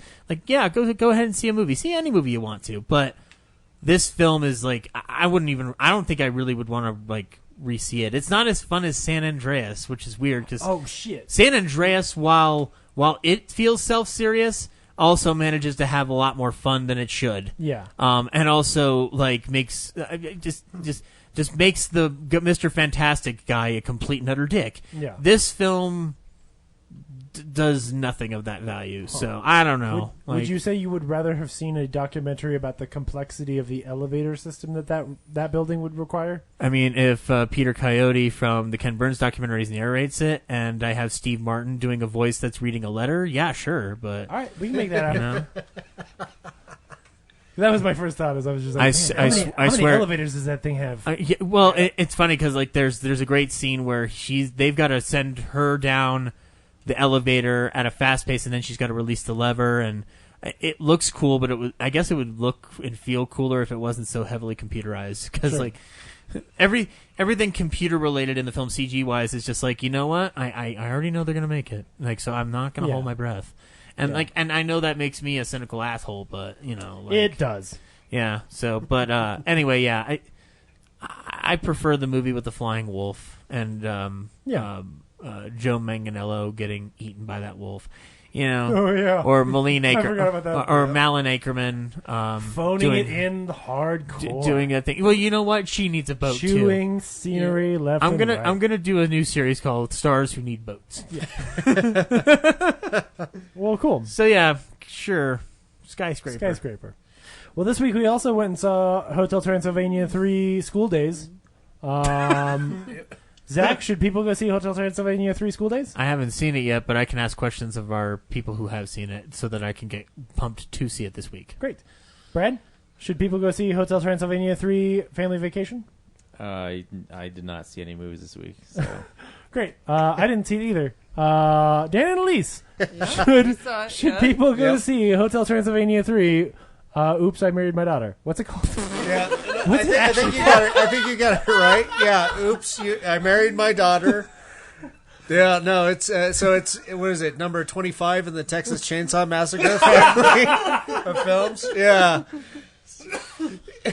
I think that's pretty appropriate. Yeah. That's my little girl. She was always great with the saw. No, Saw's family. Saw's family. Dan, let's go into a corner and just talk about Texas Chainsaw Massacre for a while. All right. I did see Leatherface. I just remembered that. Yeah. Oh, God. Yeah. So, Hotel Transylvania. Should people go see this movie? Well, the short answer is yeah. I thought it was fun, and yes. Cool. When Brad was mentioning that this would be the film that everybody was going to go see, and clearly nobody did. Except for us. I don't know what bad information you were given. Yeah, we were the responsible party based on that. But I remember seeing the first one, and the first time I saw it, I didn't like it at all. Which was really unfortunate because it's by the creator of Samurai Jack, Dexter's Laboratory and all that stuff. I absolutely adore those series, and then didn't he also do that Clone Wars? It's Jendi Tartarovsky for anyone wondering. He did the Clone Wars one that. The first shorts, the 2D ones that are the filler that are that were at the time the technical filler between episodes 2 and 3. Yeah. Oh, okay, yeah. Before George Lucas went, oh shit, this stuff is cool. Yeah, that stuff was so much better than those films. It makes a case for putting Sam Jackson into action in a live action version if you got a different director. Those are cool. Yeah. So the first time I saw Hotel Transylvania, I just it's just like it's Adam Sandler and stuff. But I think there's also a case to be made too with the company you keep. So Elise saw it with me the second time. It's like, oh, okay, I can get into this. Yeah. It's much more adorable. You warmed his black icy heart. I knew I'd get you on my side. Yeah. It's about family. And everything zings. I guess that's the monster's terms for love. It's like you can say love. It's okay. Why does this have to be? I zinged. What is that? Is that like a drug code? It's Twitter pay. I know everything's got to go to drugs with me. But yeah, then we went and saw the third one, and I really enjoyed it. Yeah, it was cute. It was pretty high energy and a lot of different characters and a lot of different things going on. It was really fun. Yeah, it was just Yeah, so I didn't really mind that it was Adam Sandler, because I'm not usually an Adam Sandler fan past, Happy Gilmore and Billy Madison. That's pretty much where Punch Drunk Love. Sure. But that's pretty much where I stop with him. He's kind of a one note for me for the most part. But Steve Buscemi back as the Wolfman. Mm-hmm. Yeah, he's my favorite part of those movies. Yeah, the Wolfman gags. They just keep building. The gags keep building, and I think that's really what kind of makes it and kind of cues me around, especially when they do the really bad music numbers. Now they're they got a little bit more clever with that. Nice. Yeah, some of the songs that they picked that melt the icy hearts of the big monsters. Were I was right on the nose with a few of them. I can't really tell them until more of you guys actually venture in and see that. But yeah, it was pretty clever. It felt more like Looney Tunes this time around too. Nice. Just in the style of animation and a lot of those gags too. I think. You weren't we talking about Chuck Jones earlier? Yeah, because I was telling you that the last time I felt that way about an animated film was the first Despicable Me, in terms of it feeling like a really neat Chuck Jones type of cartoon. Not necessarily the sequels, but that first one, just in its initial concept and the way it delivers on it. But I feel like the first Hotel Transylvania has like a difficult road paving to do, because it has to firm itself in its own identity and not necessarily rely on animated tropes that were popular before it. Like, so it doesn't rely. What I like about the first and the second one is that it has pop culture in it, but that's not a crutch that it leans on. Oh, good. It really. It relies on the humor of being a monster in general. Like, you don't have to put the pop culture element in. Yeah. Other than the music, which the music is whatever it's going to be. Like, I get it. I'm not into the things that most people are into in terms of music. Yeah. I don't know what a CeeLo Green is until he's playing a mummy. So, yeah, like, I guess, like, for me, like, because I plan on seeing the third one this weekend, I didn't see a trailer for it until, like, almost the release. Like, I completely forgot they were even going to make one. So I actually thought this might have been a direct-to-DVD release until it like, beat out Ant-Man in its second week. It's the only Adam Sandler thing left in theaters, man. Like, that's the strange thing to me. Everything else he does goes to Netflix. I know. That's true. I'm still waiting for You Don't Mess with the Zohan 2. This fall on Hulu. I now pronounce you Chuck and Larry and Lester. I mean, I'm looking forward to all of them, man. I'm looking forward to Lester, as played by Steve Buscemi. I would see that movie. Oh my god! You know what? Adam Sandler should produce and maybe co-write a movie starring Steve Buscemi as like your sole star, like make him a comic. He was a stand-up comic before he was an actor. Yeah. I want him to get that last hurrah before he dies in the world of comedy. Because like I don't mind the first Grown Ups film. I didn't even bother to see the second one, but Steve Buscemi's cameo in the first Grown Ups is pretty funny. But yeah, I mean, I'm glad you guys like it because that gives me some confidence to go buy that ticket and enjoy it. No, that's cool. Yeah. Yeah, Skyscraper. But for sure, a family should go out and see a Transylvania movie. Yeah, I think that that one was pretty fun. It's also really nice too, like as kind of a follow up family CG animated film after Incredibles 2. Yeah. You see the top tier, and then Transylvania 3 is like what, Labor Day barbecue, is that what it's called? Sure. That's kind of up over here. Yeah. It's not going to be the highest quality, but still I think it does pretty well for what it is. Good. Yeah. Cool. That's about all I've got. I mean, it is what it is.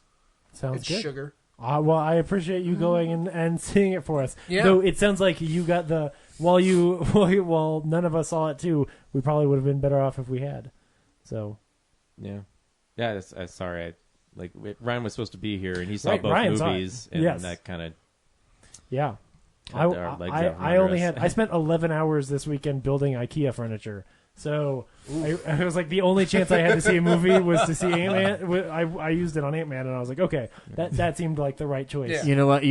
What you did was you looked at a poster for Skyscraper, and you looked at your IKEA furniture, and you just kind of did like a side-by-side comparison. Yeah, I was like, I think I can make this choice. I've been on this planet long enough.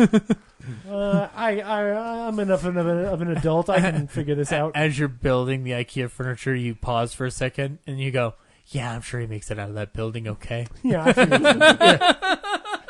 Wait. Yeah, he'll be fine. Was a Skyscraper made by IKEA? I'd watch. Oh my god! No, the question is, can we see a movie? As you can see, we developed the finest building known to man. No insurance would cover that. I just need a movie where The Rock tries to put together IKEA furniture, but it's difficult because he only has one leg. It's a building that's disposable after like 5 years. Yeah. Oh yeah. Where's the screw? Where's the screw? Well, even with He's that goddamn iPad, Allen wrenches. Even with that iPad, the programming will just slowly run down because it's an iPad. Yeah. So after 2 years, it's like it's gonna take a while, at least 5 minutes. And all of the pandas are fed only lingonberries. He looks at the screen. Fucking AT&T should have gotten Verizon. He just keeps trying to hack into it. We need a cell tower up here. Yeah. Oh. Is the top of the building also a cell? No, I don't. I care more about the engineering of the world's largest building than I do whether or not The Rock can jump off a crane. It's like all of the building suggests like that it's like made of like the most indestructible titanium and stuff like that. One of the interesting things though is that in order for them to start the fire, they used because there's a big fire security system that will put out a fire with water, like obviously like you do and stuff like that, and seal off oxygen vents. Wait. Explain to me how to put out a fire. Shut up, because I'm going to explain it. Most buildings have this system. So in order to, do you mean a hose?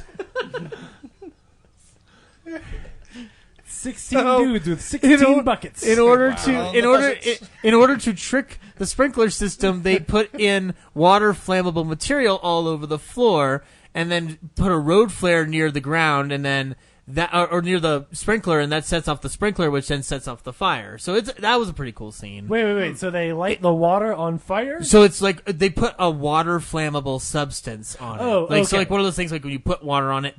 Yeah. So they fill the room with that and then do it that way, so it tricks the fire system in that middle level.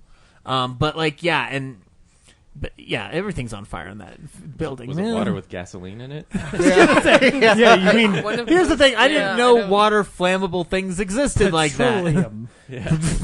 I'm not sure. Greek we do. fire. Just spread, yeah. Well, I see. I'm dumb. I don't know things. Wait. So let me turn around. Let's explain how fire works to Zach. I thought he was going to explain how putting fire out worked, but no. Is I it think that this is How going you into light do I Camp take Crash. my slipper and rub it against my knee to create the fire? Yes. Okay, Oh, friction. cool. I'm gonna try that.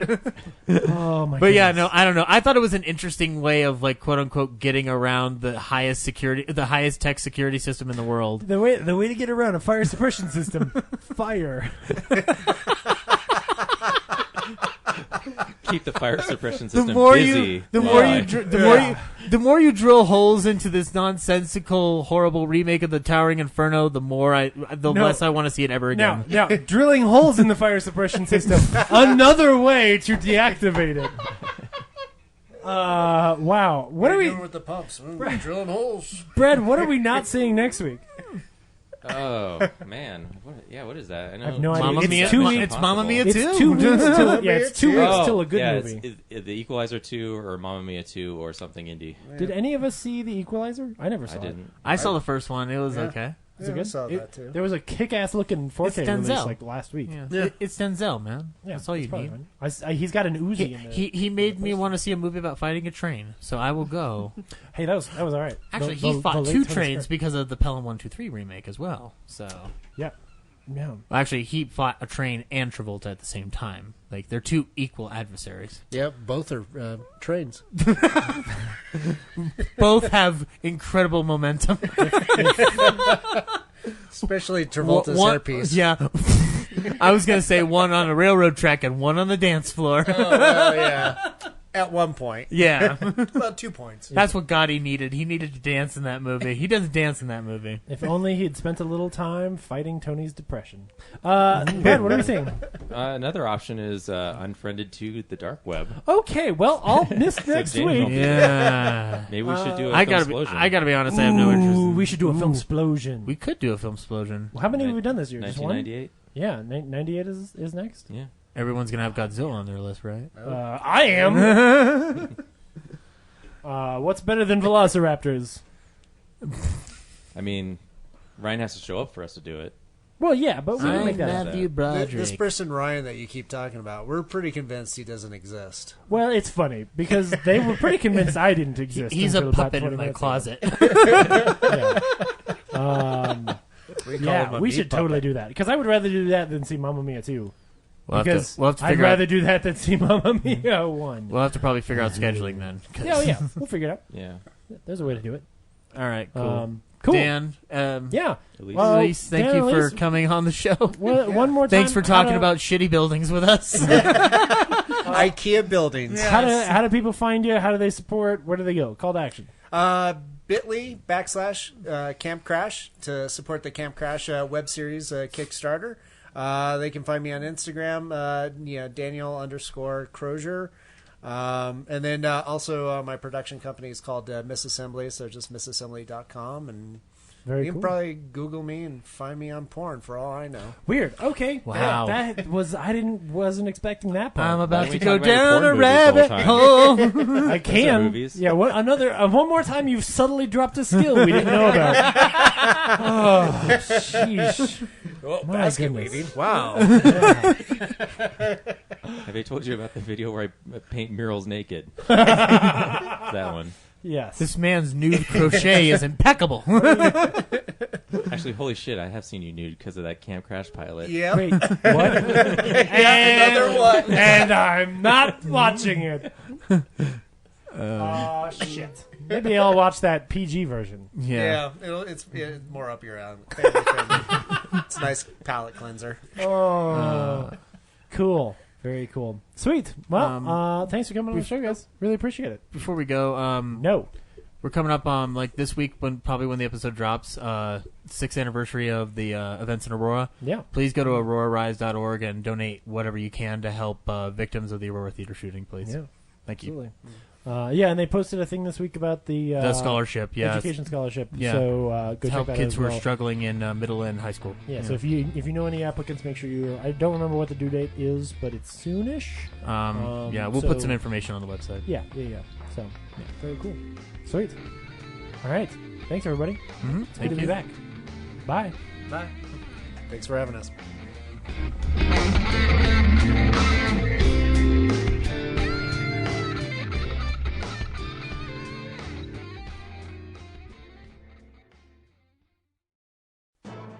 Thank you for listening to this episode of Real Nerds Podcast. Real Nerds Podcast is a production of Nebulous Visions Multimedia. Thank you to Sparks Mandrill and Plan 9 Studios for our kick-ass theme song. Also, if you're in the Denver area and you're looking for a cool place to see movies, we see them at the Alamo Draft House in Littleton and now also in Sloan's Lake. Thank you to Colorado Coins, Cards, and Comics for supplying us with all our comic needs, especially you, Andrew. You know who you are. And a big shout out to James's mom. I'm giving you an electronic hug that you can feel through the airwaves. Thanks for listening, and have a nice day.